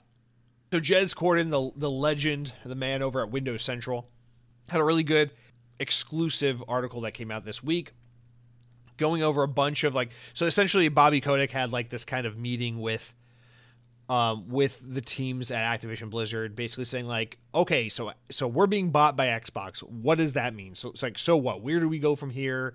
What questions and concerns do you have? Let's ameliorate this stuff. Let's get it all out on the table. Let's talk about this. And that was kind of the point of this meeting. And it's a really good read. So Jez Corden put this up. He did all the work. So be sure to go over to Windows Central to read the full article. I've left out intentionally a lot of the quotes. And towards the end, Jez puts a bunch of really good analysis and opinions towards the end. So if you want to get the full effect of this piece, go read it on Windows Central. But I'm going to touch on the main points, pull out the main ideas from this article so we can talk about them here together. Anyway, and then we can move on from there. But so yeah, let me just get into this. So from Windows Central, I put as a preamp, as the Microsoft Activision deal draws to a close, and then we move into the article. Activision CEO Bobby Kotick has called an all-hands meeting with Activision Blizzard King staff this week, hosted by none other than James Corden of the actor, comedian guy. I don't know. I recognize the guy, but I'm not familiar with his work. Anyway, during the meeting, I don't know why they got him, but whatever. I guess this is what you do when you're a big company with a lot of money. During the meeting, Bobby Kotick reminisced about Activision's journey from independent to being under Vivendi and then to becoming one of the largest publicly traded companies. Kotick also discussed future tech, name-checked Guitar Hero, and hinted about the future of Activision Blizzard with Microsoft and what it may look like. James Corden asked how Bobby Kotick and Activision Blizzard leadership will retain its culture, which Kotick repeatedly described as magic and special during the discussion. Kotick emphasized his belief that Microsoft wants to acquire the company for the magic that represents all 15,000 plus staff with Activision, predicting that Microsoft will seek to maintain it moving forward. That's insane. They're just Microsoft just taking on 15,000 new employees. In addition, changing gears a bit, Bobby was asked about how that future of gaming, to look ahead at the future of gaming and what it could mean for Activision Blizzard and Microsoft in terms of as the two companies team up. Kotick discussed machine learning and AI, but also emphasized the need for more writers, actors, and to meet the growing expectations of gamers. He surprisingly name-checked Elon Musk and his brain interfacing Neuralink technology as a potential way for of interfacing with video games, which he describes as more visceral medium than movies and other forms of entertainment. I feel like Bobby's doing a lot of good typical PR speak while also not really saying a whole lot. Kotick also discussed technological innovations, mentioning how mobile devices took gaming to from a fairly expensive middle-class pursuit in developed nations in the early days to a global phenomenon. Xbox lead Phil Spencer often talks about Microsoft's goal to reach the world's 2 billion gamers, and mobile devices will naturally be a part of that strategy. However, Kotick also interested in discussing future tech such as Elon's Neuralink, is also interested in things like VR as well. Kotick began discussing how Microsoft research could aid with the pursuit while heavily hinting at Guitar Hero, saying, quote, "A big part of what I've seen at Microsoft is research, and they do development in areas that are extraordinary, and so being able to tap into their AI and machine learning capabilities and data analytics, new ways of thinking about graphics, I just see unlimited potential for what we do," said Kotick. "We're uniquely situated as a company because we have the very best franchises in all video games." I don't know about that. Kotick looked ahead at the next 10 years of gaming, reminiscing about transformative titles from Activision's back catalog like Pitfall, River Raids, and Kaboom, of decades past. Kotick also name-checked Guitar Hero, hinting that it's currently on the path to revival, saying the reemergence of Guitar Hero and other things would not be possible without the different types of resources. And so, just the endless possibilities for the future are just incredibly exciting. Kotick signed off by presumably referencing machine learning graphics technologies and DLSS that enable lower power devices to access more immersive visuals, typically associated with high-end PCs and more expensive gaming laptops. So, all right, there's a lot of ways we can attack this here, so I'm just going to kind of rant and just say shit and then hopefully feel like we covered it comprehensively. So, let's talk in a broad sense. It seems like very PR stuff. I don't know, I've been at this stuff with my job too, where it's like someone high up the company does some kind of Q&A with the team, and people ask vague questions, and then you get I don't know, it's interesting, it's fun to listen to, and it's fun to think about, but then you walk away feeling I don't feel like I really, I don't feel like I really understand a whole lot walking away from this. It's just kind of almost vagueness and platitudes were spoken. And that's kind of the feeling I get from this a little bit, where Kotick's oh man, Microsoft is just interested in tapping into magic. They need magic. We have magic. We have the best video game franchises. We have the best developers. That's what we need. And he's oh yeah, well, Microsoft's really good at AI, and they're really good at research and technology, and those kinds of tools will be able to make our games even better than they are right now.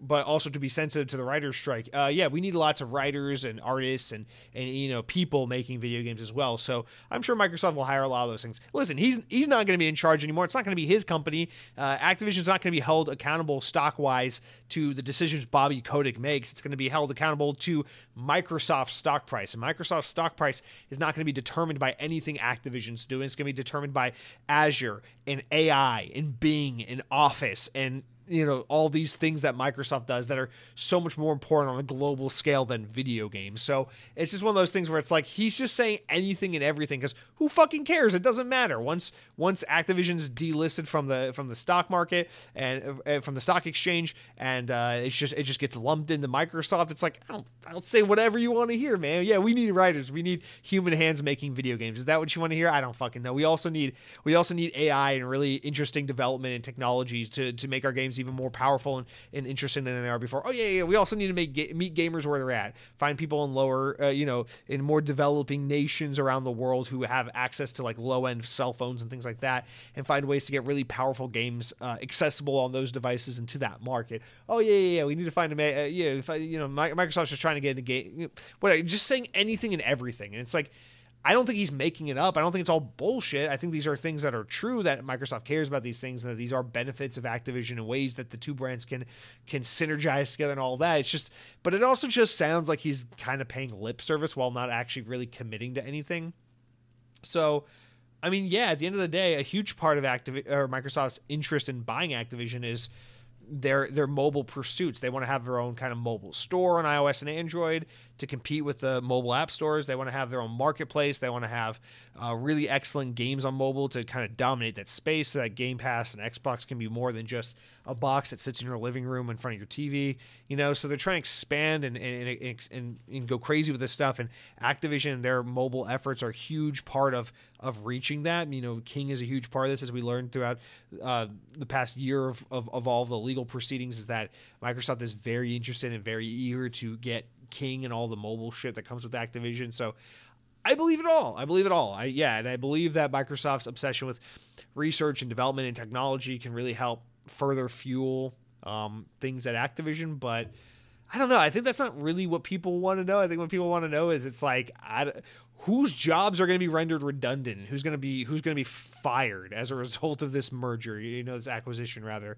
And people probably want to know things like, is Activision going to continue to kind of operate independently, kind of like Bethesda's doing, or are they going to be kind of micromanaged by Microsoft? Or what's the plan there? Are game developers at Activision going to be given more free reign to make different types of games and do whatever they want, or is the Call of Duty machine going to continue to stay in place as is and has been for the foreseeable future? What all does this mean? These are the questions we want to know, right? And a lot of this I realize is stuff that we really won't be able to talk about in any meaningful detail until it happens, right? That's when will we know what Microsoft owning Activision means for Raven Software's ability to ever make a game that isn't Call of Duty again? I don't fucking know. We won't know until we know. And that's unfortunately just the vague, nonsensical, but realistic, grounded answer that we have to all contend with. So, I don't know. There's not much else to say here other than, like, it's just cool to see after nearly 2 years of us going back and forth on this deal, having to constantly think about it, talk about all this stuff. It's just really nice to be in a place where it's like, hey, this deal is happening, and here's Bobby Kotick basically saying to the guys, like, brace yourselves, it's coming. Whatever. I don't know. It's all out of my hands. I made out like a fucking bandit. I got my money. Good luck, everyone. But then we could put that on ice because I guess there's not really much else for me to say there. But then there's also like this kind of like, he slips out like, hey, Guitar Hero's coming back. Bobby Kotick has talked about Guitar Hero like in an example kind of way on multiple occasions, and it's just kind of odd that he always brings it back up. So it doesn't seem coincidental. It seems pretty freaking clear at this point that like we're getting Guitar Hero back. And I'm just really curious as to like how that's going to work and what that means, because they did Guitar Hero Live in, what was that, 2016, I want to say? And it didn't work. It didn't pop off. Around the same time, Rock Band 4 came out. They tried to bring back Rock Band over at Harmonix. Didn't happen. And so I just wonder, it's like, how are we bringing back Guitar Hero, and what is the plan that you think, what's the idea behind it that's going to make it work this time? Because I think the last time was like, there's a small core group of people like myself who want Guitar Hero to come back and want to will back into existence that time and place again. But I think the majority of people, it's like they've moved on. Like, what is this, like, we're bringing back Guitar Hero thing keep coming up again? Like, who's making it? What's going to happen? Who's going to, like, how's it going to be different? How's it going to make people care again? And I don't know. Bobby Kotick keeps talking about it, and it's just like, what? But I mean, he says literally, he says, we're uniquely situated as a company because we have, no. Where does he say it? Yeah, here it is. The reemergence of Guitar Hero and other things would not be possible without the different types of resources. So he's literally just, unless he's referencing Guitar Hero Live from like 6 or 7 years ago, which I don't think he's fucking doing. I mean, yeah, he's saying, he's alluding to something that isn't announced yet. It's like, hey, Guitar Hero's coming back, and this is because of the types of resources from Microsoft. I mean, maybe it's because he's saying like Activision doesn't do hardware internally. We had to outsource those things, and that was an expensive thing. But now being part of Microsoft, they have hardware teams, and they could, they have a peripherals team. They have think about it. Like, if Xbox owns Activision and they bring back Guitar Hero and they make a new version, a Guitar Hero guitar controller would be an official Xbox peripheral. Like, it's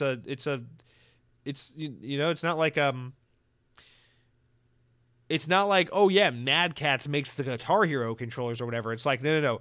A Guitar Hero controller would be an officially created and licensed Xbox, not licensed. It would just be an official Xbox controller input device, like the Xbox controller, like the accessibility pad, like all that stuff. Like, it would be an actual Xbox first party device. So like, I guess that's what he's probably saying is like, my guess is a lot of why Guitar Hero went away is it's like just the cost of like outsourcing the hardware manufacturing just drives up the cost of the game so much, but you want to be able to sell it at an effective price. But if you're part of Microsoft, you think about it, it's like Guitar Hero is just a service type game, accessible through Game Pass. You can buy additional songs with real world money, and you can buy a Guitar Hero controller, which is affordable and possibly and easy to be made because Microsoft makes hardware, and they have they have teams that do this stuff. So you make an official Xbox Guitar Hero controller, you make Guitar Hero this platform on Game Pass that has like 50 free songs, and then you constantly add new content that people can just buy, microtransactions to add new songs to their library. I'm like, yeah, I mean, it really fixes the Guitar Hero problem, which is just people don't want to drop $100 for a new Guitar Hero game to get a plastic guitar in a game.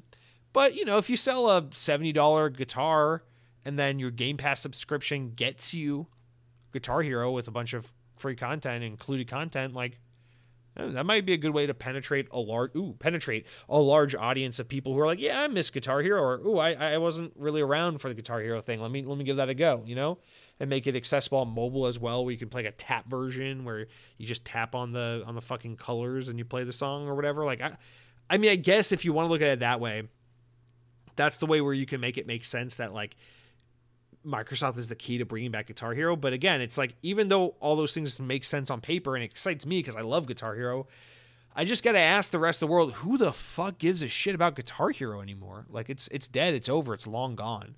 And like, man, I'm like, it was getting bad 15 years ago when Guitar Hero was at its peak, where like music was just straying further and further away from like musical instruments making sounds. But like, I mean, bro, it's 2023. You can listen to the radio for 3 hours and not hear a single drum kit or guitar. I mean, you might hear beats, but they're not coming from a drum kit. They're coming from computers. You're not hearing guitars at all. Like, everything today is just pop music. It's just electronic music. It's hip hop and rap. Like, and that's no disrespect to those genres and that music, but like, let's be honest, man. Like, other than like nostalgic rock music, like rock and roll's dead, man. Like, what are we bringing back Guitar Hero for? I guess if anything, we should be bringing back DJ Hero. It just, I mean, I don't know. It just seems, again, I fucking love it. I'm still out here listening to my freaking Warped Tour emo kid music. I'm still nostalgic for Guitar Hero 3. I still enjoy Guitar Hero. I was one of the 5 people that bought Guitar Hero Live. I was one of the 0 people that bought Guitar Hero Live on the Wii U of all devices. But like, I don't know, man. It just doesn't seem like the timing makes sense, even if like the logistics of who can make it and how you package the product and deliver it to the consumer makes sense with Xbox at the helm of Activision's IP and all that, the creative stack, I suppose. I don't know. So anyway, I just want to touch on all that stuff. Just think it's interesting. It's really fun to be able to talk about Activision Blizzard stuff in the sense of like, ooh, Activision games coming to Game Pass, Activision games being owned by Xbox, as opposed to being like, well, the CMA was worried that anime titties shouldn't be subject entirely to Xbox and that PlayStation gamers deserve access to Game Pass because Game Pass sometimes has rock solid anime titties. Like, I'm so glad we're past talking about the British people and their love of anime titties and that we can move on with our lives and talk about things like this next story and really only other story. It's kind of a smaller news, not slow, but smaller news week. Like, I'm enjoying everything we have to talk about, but we just don't have as much as usual. So one other story, and it's another really fun one, but let's talk about Disney. I swear to God, this week is all about me. Like, you ask the Xbox news gods, like, what are we going to talk about this week? They're like, Halo and racing and Call of Duty and Disney and Sonic. I'm like, fuck yeah, dude. Keep it up, bro. Keep it more of that Xbox news, please and thank you. But anyway, let's talk about Disney because it's video game news this week. All right, from Video Games Chronicle, Disney CEO Bob Iger, Disney CEO Bob Iger's deputies are reportedly pushing him to consider acquiring a major gaming publisher like Electronic Arts. That's according to a new Bloomberg feature examining the current state of Disney, which claims senior executives want Iger to explore the possibility of transforming the company from a gaming license to a gaming giant with major first-party capabilities. However, Disney's boss is said to still have been non-committal about the prospects of acquiring a gaming publisher. Iger, who is now in his second run as Disney CEO, oversaw the acquisition of Pixar, Marvel Entertainment, Lucasfilm, and 21st Century Fox during his first spell in charge.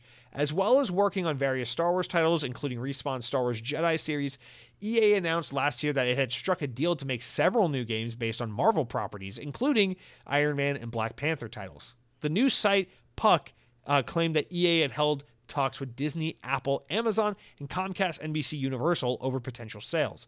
During an earnings call last summer, EA CEO Andrew Wilson was asked about reports of the company pursuing a sale, to which he said, "First, I'm sure you don't expect me to comment on rumors and speculation for some small red media outlets, but as it may be, I would like to tell you, I think we're in an incredible position.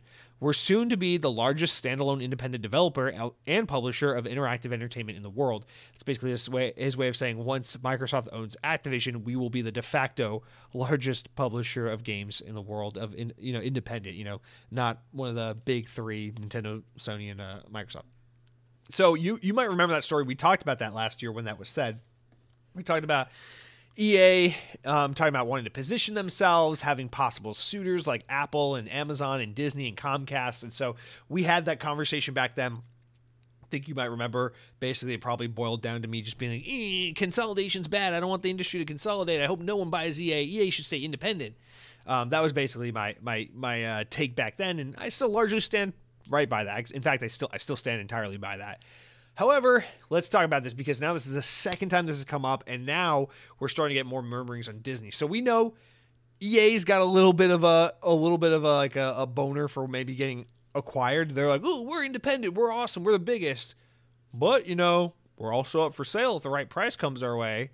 And then now on the other side, we're seeing people close to Bob Iger, Disney's CEO, are saying, "Yo, Bob, you haven't bought enough shit. Marvel, Star Wars, 20th Century Fox. I mean, freaking National Geographic. I mean, it can only get more Disney from National Geographic. We might as well just go ahead and buy EA games because nothing says Disney like John Madden. Nothing says Disney like Apex Legends.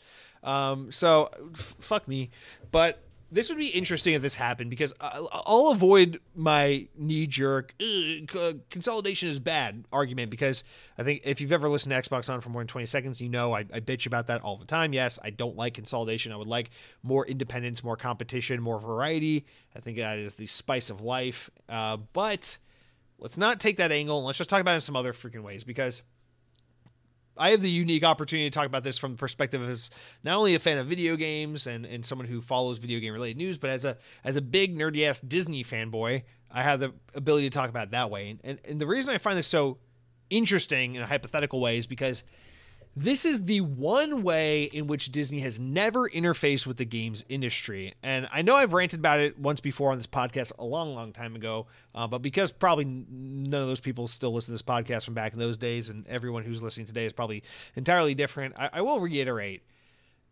As a big Disney fan, as someone who has a lot of love, especially for Iger era Disney, like 90s, early 2000s Disney, and then all the way back to, of course, the Walt years and just kind of the cultural and artistic impact that the Walt Disney Company has had on not just animation, not just theme parks, but on like human culture. I mean, like Disney, people, we laugh because Disney's such a monster. It's such a machine of a fucking consumer-driven product montage of crapness these days that we forget. It's like the animation, the art, the characters, the stories, the innovations that Disney's brought to the forefront in the 20th century are so like profound and influential that like you see the effects and the influences of Disney all over the world in all different countries and all times in all forms of entertainment, movies, TV, fucking travel, like physical entertainment, like places to explore and vacation, things like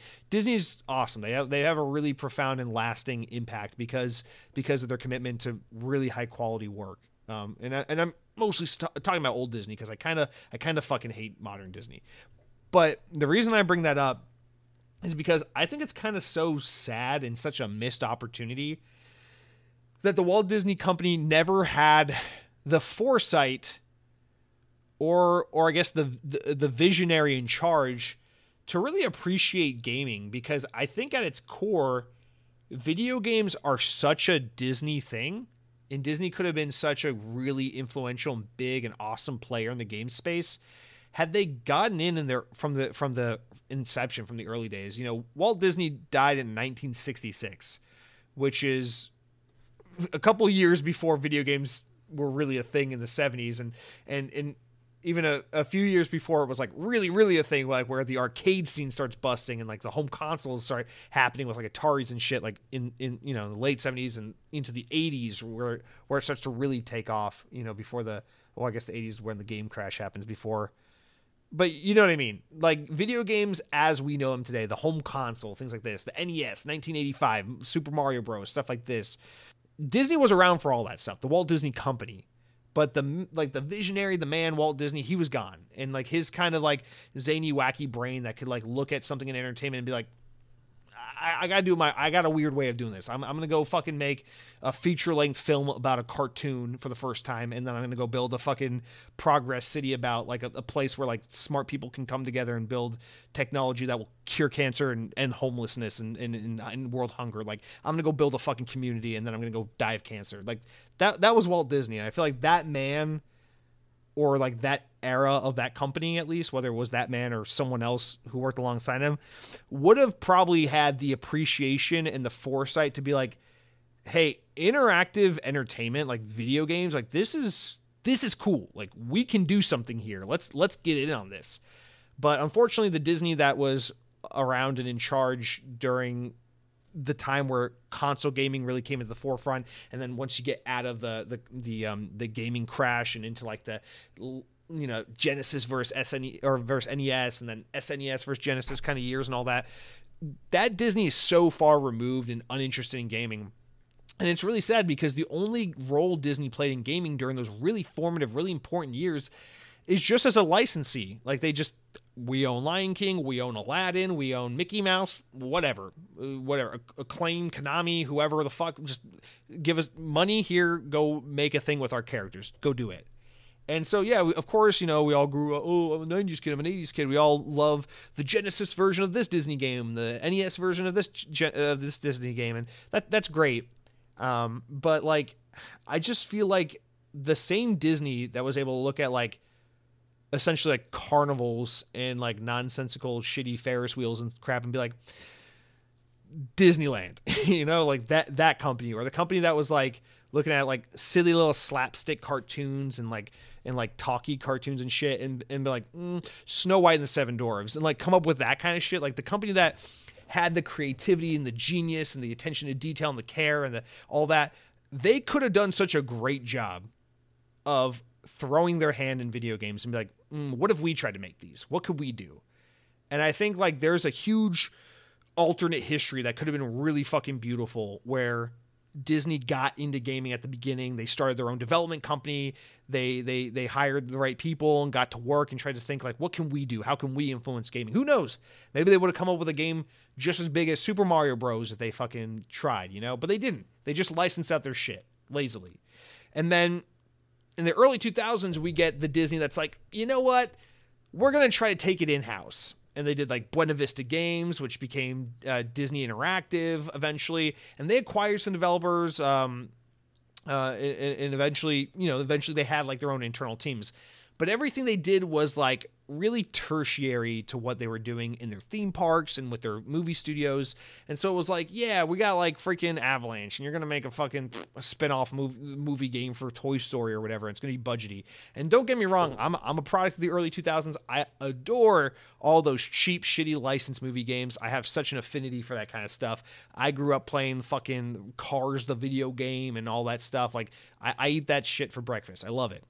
But again, it's like, in that era, we transitioned from, we're just going to license out our shit to other players, to, like, we're going to have, like, one toe in the water. We're going to have a developer, but we're not going to give big budgets, and we're not going to really invest in the medium. We're just going to kind of throw a couple dollars and be like, give us something to help promote a new movie. Like, make a Chicken Little game to help promote our new Chicken Little movie. Like, that kind of shit.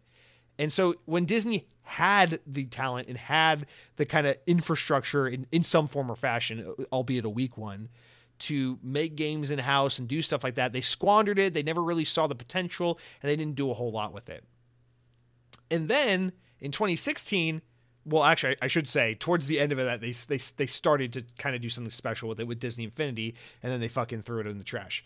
Bob Iger, by the way, current Disney CEO, he's the motherfucker responsible for getting out of gaming, shutting down the gaming division, disbanding Avalanche, firing all those fucking people, canceling Disney Infinity, getting out of games altogether like that. This is the motherfucker responsible for that, by the way.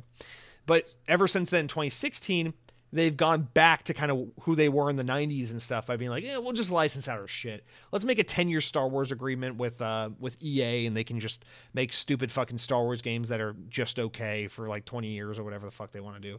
And that's kind of where we are today. It's like, listen, I love Marvel's Spider-Man on PS5. I think it's a great game. I'm really jealous that I'm not going to get to play the new one because I don't have a PS5. Love those games. Great games. Miles Morales, great games. I played Star Wars Battlefront 1 and 2 on Xbox One. They're fine. I don't really give a shit about them. I played Star Wars Jedi Fallen Order. I think it's a little overrated, but it's pretty impressive. I love Respawn Entertainment. I'm really impressed that they were able to make that kind of game, considering what kind of games they normally make. But like, I don't know. I just can't help but think like it just would have been so cool if Disney had taken video games really, really seriously all the way back into like the 80s or something, and had really established themselves as a dominant player in the space. Because I feel like a Disney that pays attention to gaming the way that they do movies or the way they do theme parks would be really, really good for the games industry, I think. And there have been a couple times throughout Disney history where they kind of did cool shit, and then it was either half-baked or under budget or just not invested in enough to really see it fleshed out. But the idea was there, like the Epic Mickey games or Disney Infinity, or like we talked about Split Second the other week, the really cool racing game they did. But unfortunately, it's just Disney's always been like, they've always been in lazy licensing mode or one toe in the water but not all the way in. And I just feel like if they went, and now we come back to the story, if they went and they were like, let's try to acquire EA games, I think that's lazy. I think that's kind of weak. It's just like you're taking a historied company that has nothing to do with Disney, has no shared DNA with Disney. EA is as Disney as fucking I don't know, like fucking Johnson & Johnson baby shampoo. I don't know. And it's just one of those things where like, yeah, it could be cool to have a publisher that's like, hey, we're here to make games for Disney and make Disney games, and also like synergize with this big corporation that kind of is soulless now, but whatever. It's just that this wouldn't be the same thing, because the Disney that exists today owns things like Family Guy and Simpsons and National Geographic and all this bullshit, and there's nothing Disney about those brands, and the ways they utilize those brands and continue to operate them is so insanely inauthentically Disney that I feel like that same Disney that exists today would buy a company like EA Games and continue to allow EA Games to just be so inauthentically Disney. You would just continue to get FC Soccer and Madden Football and Apex Legends Season 37 and a bunch of Star Wars games that are ranging from okay to who gives a shit. And I just feel like, I don't know, that's lazy. Like, it's lazy for Disney. It wouldn't really serve Disney at all because Disney does such a bad job of making smart acquisitions and partnerships that really feel like Disney. Like, they've watered down their own brand so much in recent years with the acquisitions and partnerships they've made. And I feel like this would be another one of those. This would be like those stupid little Disney pop-up stores they have in Target that just kind of water down their theme park merch by selling freaking Disney World merchandise at your local Target. Like, it's just, I don't know. It's like, clearly the Disney that's in charge right now doesn't understand the Disney brand at all. They know how to make money, for sure. They know how to make money, but they don't really understand Disney. And I just don't want to see them get any bigger than they already have. I think 21st Century Fox was about 20 steps way too far. And the last thing we need for them to do is we need for them to acquire the publisher behind It Takes Two. I don't fucking know. But I don't know. That's kind of my 2 cents is I would have loved to have seen a Disney that took video games seriously and got involved. I don't think this is the way to do it, but it would be interesting because this would be the closest we've ever seen to them taking video games truly seriously, truly hands-on, because we've seen them license, we've seen them half-ass do it in-house, but we've never seen them do it like full steam ahead, super serious, hardcore in-house. I just don't see a world where EA would ever truly feel like Disney. Like, for as much as I shit on Star Wars is a really savvy purchase for Disney. There's a lot of history behind George Lucas, Steve Jobs, the old guys at Disney. I feel like there's a lot of synergy behind these companies. There's a lot of history behind these companies, or between these companies, like Pixar, Star Wars, like it or hate it. These brands all work together with Disney. It's fine. But again, now we live in a world where it's like fucking ESPN and National Geographic or Disney. I don't fucking know why. I don't know how. Fucking The Bachelor. The Bachelor is a Disney show. Somehow make that make sense, please, for the love of God. Anyway, it's ABC. We're getting into ABC's talk now. We don't got to talk about that. Anyway, so that's it. That's all I had to say. I don't know. Disney company's kind of hurting right now. They're fucking up. They're screwing up because their movie studios are sucking real bad right now. The writer's strike is hurting them. What they need to do is worry less about everything else and focus on your fucking theme parks that can and sometimes do and used to always kick ass. So like, put all your Disney, put all your money in Epcot, and Microsoft, go make another Halo game, please. Thank you. Please finish the story of Halo 5, please and thank you. That's it for this week. Go eat at Cracker Barrel. Goodbye, guys. All right, no schizophrenic Tourette's moment over. And that's going to do for this week's news, you guys. Let's wrap up with the important enough news stories. These are the stories important enough to make the podcast, but not important enough to warrant their own discussions. Gee whiz, I wonder why this podcast isn't more popular. The guy, the podcast host, 2 stars, podcast host sounded like he was strangling thin air talking about Epcot, which I don't know what that is. Is that a Disney thing? I'm scared. Please help me. I'm going back to Podcast Unlocked. Get me out of here. Anyway, let's talk about our first little wrap-up story here. Ubisoft has labeled Assassin's Creed Mirage as the biggest new-gen launch in terms of unit sales, although they didn't specify the unit sales. They just gave some bullshit Xbox type of data being like, well, since Assassin's Creed Mirage has launched, 670 billion assassin jumps have been performed and things like that. So, but the game's been out since October 5th, and they say that, yeah, it's the biggest launch that they've had for current gen hardware, Xbox Series, PS5, that kind of thing. So there you go. Going back to their roots, looks like it's panning out for them. The game's doing quite well. Although I'd love to see some sales numbers. Next up, Bethesda has released Starfield's latest update for Xbox and PC. Headlining the additions is the new FOV slider, which is awesome, as well as some stability improvements for PC players and such. And finally here, a live-action project based on Cyberpunk 2077 is currently in development in the early stages. According to CD Projekt Red, a live-action project will be set in the world of Cyberpunk and handled by indie global media company Anonymous Content. So we'll have to see more on that in the future. That's actually going to do it for all of our news this week. It is a little thinner of a news week, but again, as you can tell, I enjoyed what we had to talk about. But let's wrap up the podcast now, you guys, with the final and best segment, the comments, listener comments, shout-outs. You go over to youtube.com. Go to Xbox on Podcast, hit subscribe while you're there, leave a 5-star review on Spotify or podcast services. Please, for the love of God, be nice to me. I'm very insecure about my podcast rating, and if I don't get a 5-star, I will cry. And leave a comment on the latest episode of the podcast while you're over there at youtube.com. You can say whatever the hell you want. You can say something nice like, Jesse, I appreciate your insight as a Disney lover and a Sonic fan. It really helps me to further understand the Xbox brand. Or you can say, Jesse, this is the worst Xbox podcast of all time. You spent 20 minutes talking about Sonic the Hedgehog being too hard, and you spent like 30 minutes talking about how Walt Disney would have built a video game console if he were alive past 1966. And honestly, I'm just gonna go back to listening to the fucking Xbox 2 podcast, and so that's fine. Enjoy it. Great podcast. All right, we got like 7 or 8 entries today, so let's get right into it. Arctic Chief, the man, the myth, the legend, writes in and says, "Hey, Jesse and friends. My wife and I spent the last week in Washington State for a wedding and vacation. Man, it was beautiful. We didn't get a chance to see everything we wanted due to the weather and traffic. However, we did get to visit Nintendo of America and got to see Xbox Game Studios. None were allowing public access, which was a bummer, but visiting them was enough." That's awesome, man. I'm sure that'd be super cool. That's something I'd love to do one day, so I'm glad you guys got to do that. I hope it was fun. You said, "I fell down the unfortunate rabbit hole of collecting Pokemon cards again. The new 151 Kanto set exclusively. I spent about $250-ish on them so far and managed to get 147 out of 165 different cards in my set. That's actually pretty good. I feel like so far, if you can finish the set for under $400, I feel like you did okay.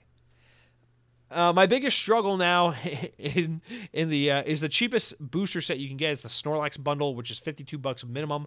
I refuse to overpay, Other than that, I saw a new trailer for Halo Infinite. Achieving Master rank will grant you Master Chief's Armor Core.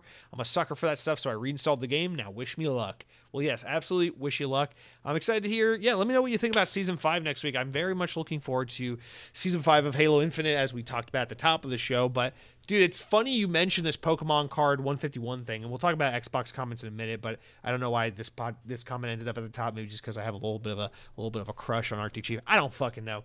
But it's funny you mentioned this because, as I was talking about the other week on the show, I just got into Disney Lorcana, which is that new Disney card game that's basically like Pokemon or Magic the Gathering, but for Disney. That's made by Ravensburger, the board game company or whatever. And so I'm really into that, and it's been a long time since I've been into card games. I liked Pokemon a lot when I was a kid. I liked the card game, and then I was really into Magic the Gathering for a while there in high school. So like I've dabbled in and out of these things. I'm familiar with these things, and it's funny you mention it because like one of my buddies, I was like, bro, are you into Lorcana? Are we doing this together? I need someone to go down this rabbit hole with me, please. He's like, oh, bro, the week it came out before they all sold out, I managed to get myself a deck. I got a starter set. I got some Lorcana cards. I'm like, fuck yeah, bro, we're playing Lorcana. I can't wait. And then like I'm following up with him. He's like, no, I just bought the 1-pack. I'm not really into it. I'm like, bro, fuck you, man. Don't make me do this alone. Please go down this rabbit hole with me. He's like, I can't because I can't do 2 of these. I'm like, what do you mean 2 of these? He's like, Pokemon 151 just came out, and I can only do one of these things, so I'm doing Pokemon 151. I can't be doing Lorcana with you. I'm like, fuck you, bro. So now we have an agreement where if he finds Lorcana cards, he lets me know, and if I find Pokemon 151 cards, I have to let him know.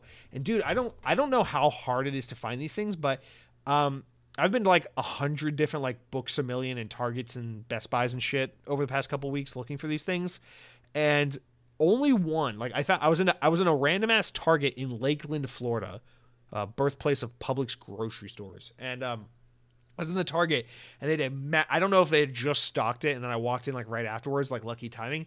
But dude, they had a massive display of Pokemon 151, and they had like all the booster packs. They had the Snorlax pack. They had that like $250 Mew box or whatever the fuck they had. They had like 4 or 5 different packs you could get, and everything was in stock. And I just went over there to look at it. Like I pull up like fucking Instagram, FaceTime or whatever it's called, and I'm telling my buddy, I'm like, here are all those Pokemon cards you want. He's like, oh my god, they have that shit, and they have that. He's like freaking out about the stock they have. I'm like, well, lucky you, they don't have any fucking Disney Lorcana cards here. But like he was losing his shit over all these things. I'm like, I'm not buying any of this stuff for you, man. This is expensive shit.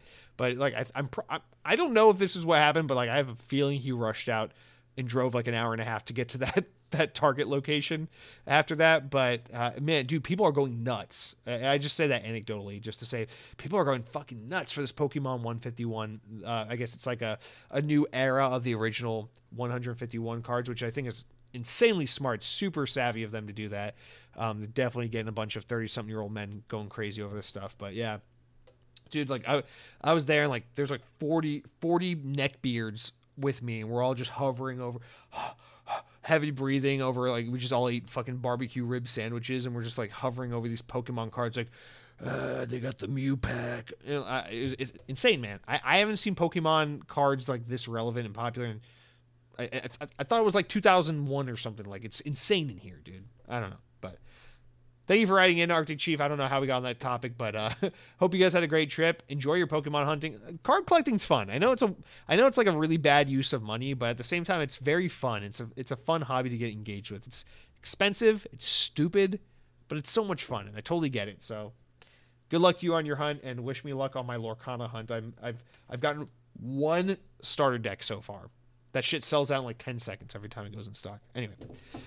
Next up, Dead Captain Dreams writes in with what might be my favorite question we've got on the show in a long ass time. This is, and again, I'm not just saying this because I got a little bit of an appreciation for Dead Captain James being an OG. Not at all. This is just a genuinely really fun question, so I'm excited to get into this. He says, "Great show, Jesse. I'm stuck in a bit of a gaming rut myself. I can't seem to play games for more than 30 minutes. No games are clicking for me right now. And has anyone else ever gotten stuck in this loop? And if so, how did you get out?" So yeah, I love this because I think this is insanely relatable. I'm sure everyone listening has had this happen. It has to happen. Like, it's just it'd be unhuman for it to not happen at least eventually, you know? It's healthy, you know? You got your different hobbies, and every now and then it's like you're feeling something and you kind of fall out of love, at least temporarily, with one thing or another, you know?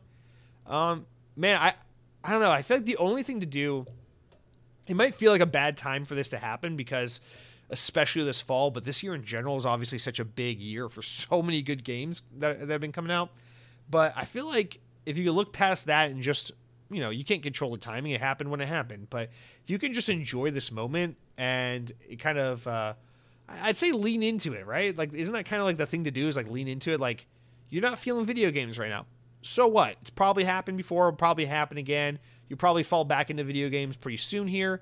But, like, this is a time to take advantage of the whole, like, I'm not really in the mood to play games thing and just heavily invest in other aspects of life. I don't know, like, what are some other hobbies you have? Just lean into that shit. Or, like, God, dude, it's October. It's the most beautiful freaking month out of the year. Go outside and touch dead leaves and smell air or something. I don't, you know, it's like, it's just, it's cool. Like, I feel like I've talked about it on the show before as well, right? Like, I don't know, like my great loves are like video games and Disney theme parks, but I go through times where like, I don't really give a shit about theme parks right now. I don't want to think about them. I don't want to follow the news. I don't want to go to one. I'm tuned down on that. And then I'll go through times where I'm like, I don't really give a shit about video games right now. Yes, it's the weekend. I got free time. I don't care. I don't want to play a game. I'm not in the mood. I want to do something else. But like, it's so special because like, you have so much time, you have so much attention. You only have so much time and attention. There's only so much disposable income. There's only so much, you know, life to live, that it's like an opportunity for you to kind of be out of love or just not really in the mood for one hobby is an opportunity to fall deeper in love or grow a greater fondness and appreciation for another love and hobby. Like, I mean, like, I don't know, let's say you love kayaking. Well, it's like, we'll just have a really great couple weeks kayaking and just learn all there is about paddling in the fucking water upstream in a little narrow tubular looking boat. Like, I don't fucking know. Like, make the most of it. So I don't know. I love that stuff. Just really lean into this opportunity. It's not a problem. It's not a rut. It's not an issue. It's an opportunity. It's an opportunity to really explore another side of yourself and get some fulfillment where you find it. Like, you know, gaming is a hobby. It's something we do for fun. It's something we should do for entertainment. We should never be held. We should never be held like enslaved to our love of gaming. It should be something we do out of a pure desire to be entertained and to enjoy. And if video games aren't currently bringing you that entertainment and that joy, then find the thing that's naturally providing you that joy and go be entertained and enjoy something else. You know, it's I don't know. So I just think that stuff's really fun and exciting. Like, I love that. So right now I'm really into this Disney Lorcana bullshit. I know damn well I will fall off of this. I know this is not the end of the road for me. There's no way I'm like 57 years old one day going, yeah, man, it was back in the fall of 2023. The Lorcana cards came out, and I'm still so obsessed with them. My whole life was changed once those Lorcana cards were released in stores.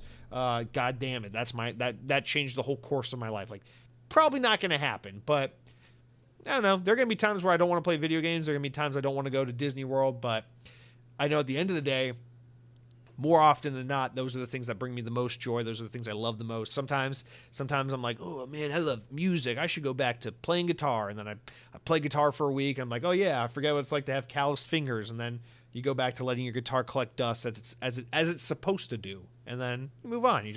That was a fun week. Even if I didn't end up becoming the next Led Zeppelin because of that 1 week of inspiration and encouragement, it's like, at least I had a fun time playing guitar last week. I don't know.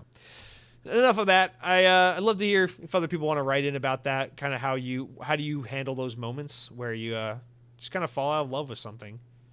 Also, I just feel like in the internet age, as like a final side note, it's like, it's so frustrating because it's so easy to find new hobbies these days that it's like, I feel like I have too many hobbies. If anything, I need to shed some hobbies. They're like, sometimes I'm just too many things. Like, what the fuck? I feel like every like 10 years I'll go back into paintball. That's one that gets me, where I'm just like, oh yeah, I love paint. I gotta watch NXL this year. I gotta go. Oh, let me go to Planet Eclipse. Oh, look at the shit they sell these days. Okay, this is the kind of gear people are wearing these days. Like, oh, my ETHA 2 is outdated. I gotta go buy what's the latest gun that people are using these days? What's cool these days? And it's like you get really into it. 6 months later, yeah, fuck paintball. I'll come back to you in 10 years. Oh well, at least it was a fun 6 months. But yeah, thanks for writing in, Dead Captain James. Good to hear from you. Hope you're doing well. Mr. Maug writes in and says, I think big games coming to mobile is a great thing. I'm just surprised that Apple, of all companies, is doing it. These phone SoCs, silicon on chips or whatever, are much more powerful than people think. But if it doesn't grow, there's always next-gen Switch. Also, Liza P is kind of fun. I'll take your word for it. Yeah, honestly, I feel like this is kind of coming later than expected, because I feel like they've been working in kind of teasing these kinds of things for so long. Like, Apple has always had a gaming push at their iPhone presentations every year for like the longest time. And I feel like they've always been like, we have console quality graphics in the latest iPhone. But it's like, but why haven't we seen console games on these phones? And it's like, we're just now getting there, but I feel like we should have been able to have been here years ago. So I wonder what the impetus was. Is it hardware, or is it Apple going out and seeking publishers that will go out and do these things with some of their games, you know, on Apple's dollar, to try and solidify this idea that like, hey, you can do serious gaming on these phones. Come and put your games here. So I do wonder about that. But yeah, good writing, good point, and thank you, Mr. Mag. Hope you're doing well. Okay, next up, iCronky writes in, followed by a big-ass reply from Sam Frito, followed by Sam Frito's comment himself. So let's dig into this. I haven't read this one yet, so I'm excited to see what happens. Cronky says, serious question. If you want games themselves to move to digital, how about hardware? Assuming streaming latency gets low enough, does it mean you just be happy with an Xbox app on your TV instead of a physical console? I will tell you what, or I will tell you now, I will always have a physical box. When Xbox stops selling them, I'll move on to whatever company still has physical boxes. Put a pin in that. Sam Frito responds and says, good question. I want it all to work. But I'd be a fool if I didn't relate to all those years of new game release excitements and just working usually at release. We have a different set of parameters that depends on the internet giving us updates, patches, and even analytics from our playtimes. Everything you are accustomed to is right as long as you know it's totally out of your control since the end of the 360, start of the Xbox One. I love my physical collection for what it means to me. I hope the physical would step back into granting you more flexibility on status. But it's hard to argue.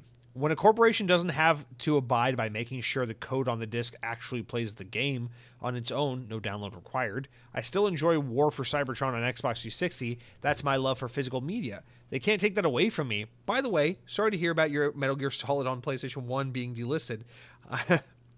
I'm sure I purchased it on PlayStation Store years ago to awkwardly play on PSP and never thought Sony would slap a Solid Snake taste out of my mouth, but they did. Anyways, let's hope there's an attempt to reinvent physical to a better premium, but I won't hold my breath. Thank you, sir. All right, so this is, so a couple things. This is arbitrary response. My dream is physical hardware, digital content. Plain and simple. Why? I don't have a good argument for you. Is it maybe because it's what I'm comfortable with right now and have been for the past decade or so? Probably. I think I'm just gauging too much of what the console experience with hardware and software needs to be based on what we're accustomed to on like desktops and laptops and phones and things like that, where I'm like, yeah. Physical phone, download apps. Physical gaming PC, download games. Physical Xbox, download games. Like, that's kind of like my mentality, and it's arbitrary. It's I'm not thinking as like a visionary or like a creator or anything like that. I'm just thinking as a dumb consumer that's like, I like what I like, you know. I'm aware of that, but yeah, I think there is something special about this. Is the box that's dedicated to doing this one thing. I guess I'll try to put it like this. I don't love gaming on my phone because my phone, while it's capable of playing games and doing some very well, is a gaming device like 7th or 10th or 12th or something. It's a communication device. It's a social media device. It's an access portal to the internet and its wealth of knowledge. It's a phone. It's a camera. It's all of these things well before it's a gaming machine to me. That's my phone. And that's why the phone and gaming on the phone is like, sometimes I play a couple mobile games, but that's about it. I don't really care about it that much. But my Xbox is a one-stop shop box dedicated to all things video games, and I love that. It's kind of like this. I don't know. It's like, remember like in the 90s, early 2000s, and probably well before that as well, when like you go to the grocery store and there's like a little horsey out front, and it's like you pop a quarter in the horsey and then you can ride the little horsey, and it's like wee, and then you ride it for 20 seconds and it shakes around a little bit, and then you get off and mom's like, okay, let's go shopping, right? That's great that the grocery store can offer me that experience, but I never want the little shaky horse trolley ride thing at the grocery store.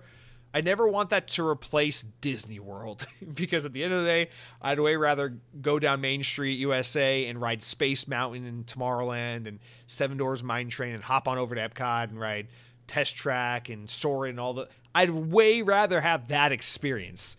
An entire theme park, an entire space dedicated to rides and attractions and themed environments and storytelling in that manner.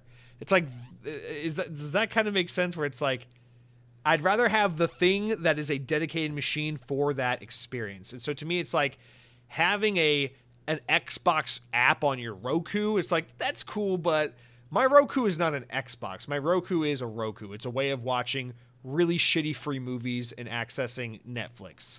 That's what my Roku is. It does Xbox. But my Xbox, sure, it can do some other things. It can go on the internet and fucking Spotify and Netflix or whatever. But my Xbox is a one-stop shop place to play video games first and foremost. And so there's just something, maybe it's all psychological, I don't know, but it's just something so comforting of like, this is my box that's for gaming. This is the controller that connects to my box for gaming. It's part of why I don't like PC gaming. It's like, I don't want the machine where I edit my school papers and edit my YouTube thumbnails to be the place where I'm sweating and gaming. Oh man, Time to Kill is really good in this new Call of Duty. Like, I don't want that. I don't want to marry those two things together. I hate that. Hate that experience. But I love that. I sit down, I pick up the Xbox controller, I turn on that specific box that's plugged up to that TV, and it means time to play video games, time to play Halo, time to go racing time to go Call of Duty time to update Call of Duty, because every 5 days Call of Duty has like another 20 gigabyte update. Why does Call of Duty need so many of my gigabytes? You ask for too many gigabytes, Call of Duty. But that is, that's... I like that. I like that compartmentalization. I like that my car is my car. I like that my Xbox is my gaming device. I like that my house is my living box. I want things to know their place and to stay in their lane. So that's the first thing I'll say. To Sam Frito's point, though, yeah, I mean, as far as where and I'll just kind of, I guess, address some of this because there's a lot here. I would say that I agree. As someone who prefers digital media, I agree that, all joking aside, I know I was being really tongue-in-cheek the past couple weeks, but I agree that there is a place for physical media. I think it would be cool if, like, maybe not all games, but some games do, like, a limited run physical release type of, almost like 99% of people get their music from, like, Spotify and Apple Music and YouTube and Amazon Music and things like that, right? 99% of us are more than happy to listen to Justin Bieber's latest fucking song streamed over the internet on our phones, Spotify, whatever. But then there's going to be that like 0.01% that's like, ooh, I need to have a record for my record player because it just sounds so much better. Ooh, I got a record player and I have to buy $30 records every time I want to listen to Justice Bieber. Like, okay, whatever, right? More power to those people. You're in a vast minority. That's an oxymoron, right? You're in the minority there, and to each their own, and I'm glad that there is a medium and a thing that caters to you and your specific need, because someone out there is like, hey, I can make money off these people. That's great. I want that for gaming. I want there to be like, yes, you can go online and buy the physical disc of Starfield 3 in the year 2048 that has the whole game downloaded on one disc, and you could pop that into your Xbox if you want, and you can play Starfield 3 that way. That's great. The remaining 99.9% of us sane, normal, rational human beings will download the game and play it digitally because we're not mentally incapacitated. That's fine. But I do want that option to exist, and I don't see why we can't have that niche kind of alternative for the few that want it. It's just, I don't think the future will always be you walk into a Walmart, you walk into a Best Buy, and there's a huge gaming aisle with aisles and aisles of video game boxes. I think eventually it's going to be like, yeah, everyone buys their games digitally, but sure, you can go online and buy the physical copy from a limited release run or something like that, or maybe you can go to some cute little hipster boutique shop like GameStop. It's a joke. And buy a physical copy of a game there, maybe, maybe that could be a niche, but I just think in the future and I agree with what Sam Free was saying. It sucks for the people that do like physical games that you can't even have what it is you want to the fullest extent because you're basically paying $60, $70 for a case with an art sleeve and a disc that has an access code to download something from the internet. So you don't even really have the game when you buy physical either. So I agree that sucks. There should be a normalized market of physical versions of games that have the game fully 100% printed onto the disc. Maybe since everything's day one patched to hell now, the way games should work is it's like, okay, here's Call of Duty 75. It comes out November 10th, and it'll be digital only on all consoles. And then 6 months later, we'll put it out in a physical format for a limited run. And then we'll have all the updates and patches and things like that installed onto the disc. And this will be for the collectors that need physical copies of games. And it's like, okay. I love that idea. I think that's cool. I think that makes sense. That works. But it's going to be niche. It's not going to be like, oh yeah, did you buy physical or digital? It's going to be like, yeah, we all downloaded the game because we're not fucking idiots. But for those of you that fucking smell your own farts and you gotta have the record player, that's fine. That's fine. You can buy the physical game. To each their own. All right, now that I've offended half the audience because I know there's a lot of physical media defenders here. Let's continue on with the last two comments of the week. Next up is actually, we're sticking with Sam Frito, but this is his right in his comment. And he says, deep sea fishing is bad for you. Leathery, sunburnt skin speckled with fish guts and smelling of nicotine, slurred speech, and bad breath. Let me stop right there. Or no, you said, you tell me if you're ever going to get nostalgic for that. I won't. I hate how you describe that because that's exactly what deep sea fishing was, and I regret every second of it. So thank you for making me relive my horror. You are now causing me trauma, and I hate you. You said you tell me that if you're gonna get nostalgic for that, or no, physical versus digital. I remember vacation. Oh god, we'll go back to this. I remember vacationing with my OG Xbox and not being able to decide if I wanted to bring Tony Hawk's Underground 1 or 2, Sonic Heroes, or Sonic Mega Collection. It was digital. With digital, it's all about games on the Series S, so I can have about 14 more choices. They don't make physical ownership enticing enough to stick with me. This may disturb some of you. I just bought Shaq Fu cartridge, Sega Genesis, and the value did not increase. After all these years, like it's still cheap? Yeah, sticker on the back of the loose cart, priced at $1.25. Yeah, that's crazy. The game is 30 years old and still works. You get me? Great show. Good luck with the house. You'll be happy once it's over. I appreciate that, Sam. We're very much looking forward to it. But no, I do get you. Yeah. The game is the game, and there's something really nice about that. And we were just talking about it, so we don't have to linger on it, but there's something about that these days. When you buy the fucking game, you're not really even getting the game. So we might as well just stop what we're doing now, because right now we're pleasing nobody. Do digital only, and have some more like boutique, limited run, physical alternative. I mean, I think it should be more expensive, honestly. It's like, yeah, $70 if you download it, or $85 if you buy the physical copy, because it's going to have to happen. They're not going to be able to print these in mass. It's going to be more of a boutique kind of niche thing, but I hope at least something like that happens so you guys can continue to get your fix. But as it stands now, like, I don't know, this whole like you can buy physical, but it's technically digital, or you can just get digital. I feel like it's kind of like a lose-lose. So I don't, for those of you that like physical media, I feel for you. It sucks. It's like a double FU, but let's move into our final comment of the week. Wait, we're missing one. What the hell? Missed it? Yes, we are missing one. Okay, I got it here. I'll save that one for last. All right, let's put that aside for a second. And Mike Clark writes in. So, okay, Mike, you're the penultimate comment now. Shout out to the best 4.75 star rated podcast on the web. Thank you. That's a great rating. Deep Sea Fishing, thank you for the share. Couldn't agree more about being in open waters on a small boat. Yeah, it sucks. I'm still motion sick just thinking about it. Layoffs suck regarding to the industry. Have you looked into what these Western CEOs are making? Damn near criminal. Yep. If only there was a way for everyone to get paid fairly. Again, don't mind CEOs being multimillionaires and being paid very handsomely. That's fine, but do you need to make so much money that no one else can even afford like a decent, like, come on now. Come on now. Physical will always be better than digital. Hell, I went to Cabo selling my PC Engine collection 10 years ago. What? No, you guys gotta stop.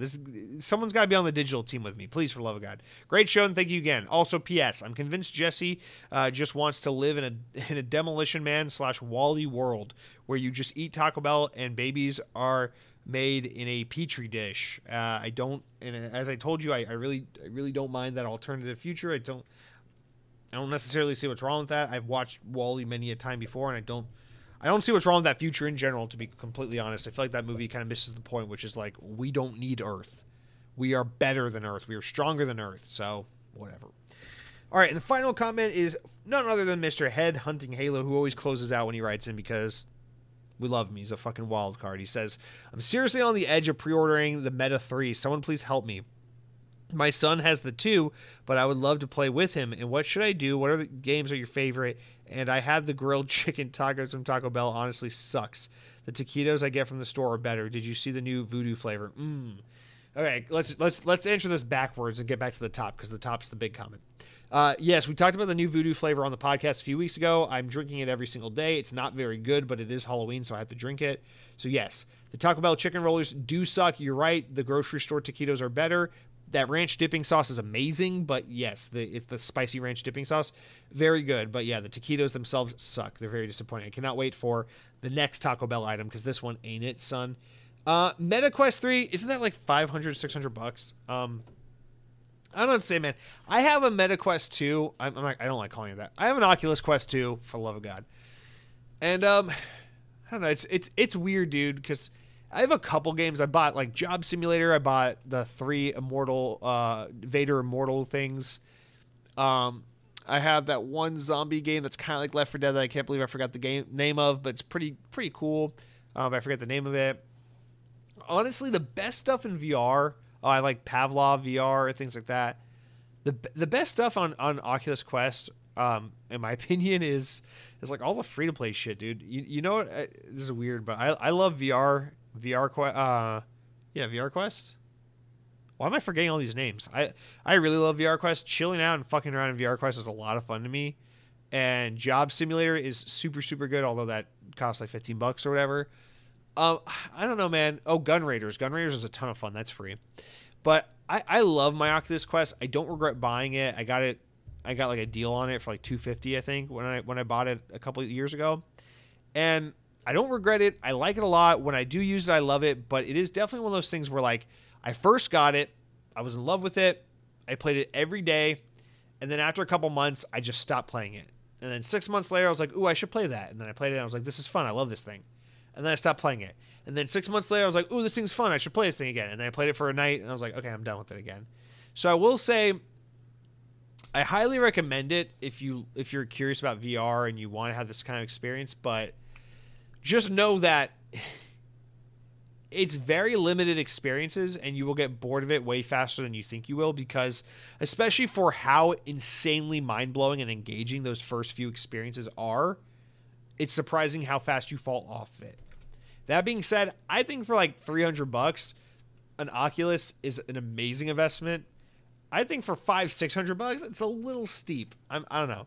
I know the 3's better. It does all these other things, but it's a little steep for like $500-$600. So I don't know, man. That decision, I guess, is one you'll have to come up with on your own. But I personally think wait for a little bit of a price drop or a more affordable way to get one if you're trying to get the newer model, or maybe just go for the 2, or just use your son's thing. But I guess you can't play with him if you take it from him. So I don't know. I wish I could help you out more. But Headhunting Halo, thank you for writing in, and thank you all for writing in.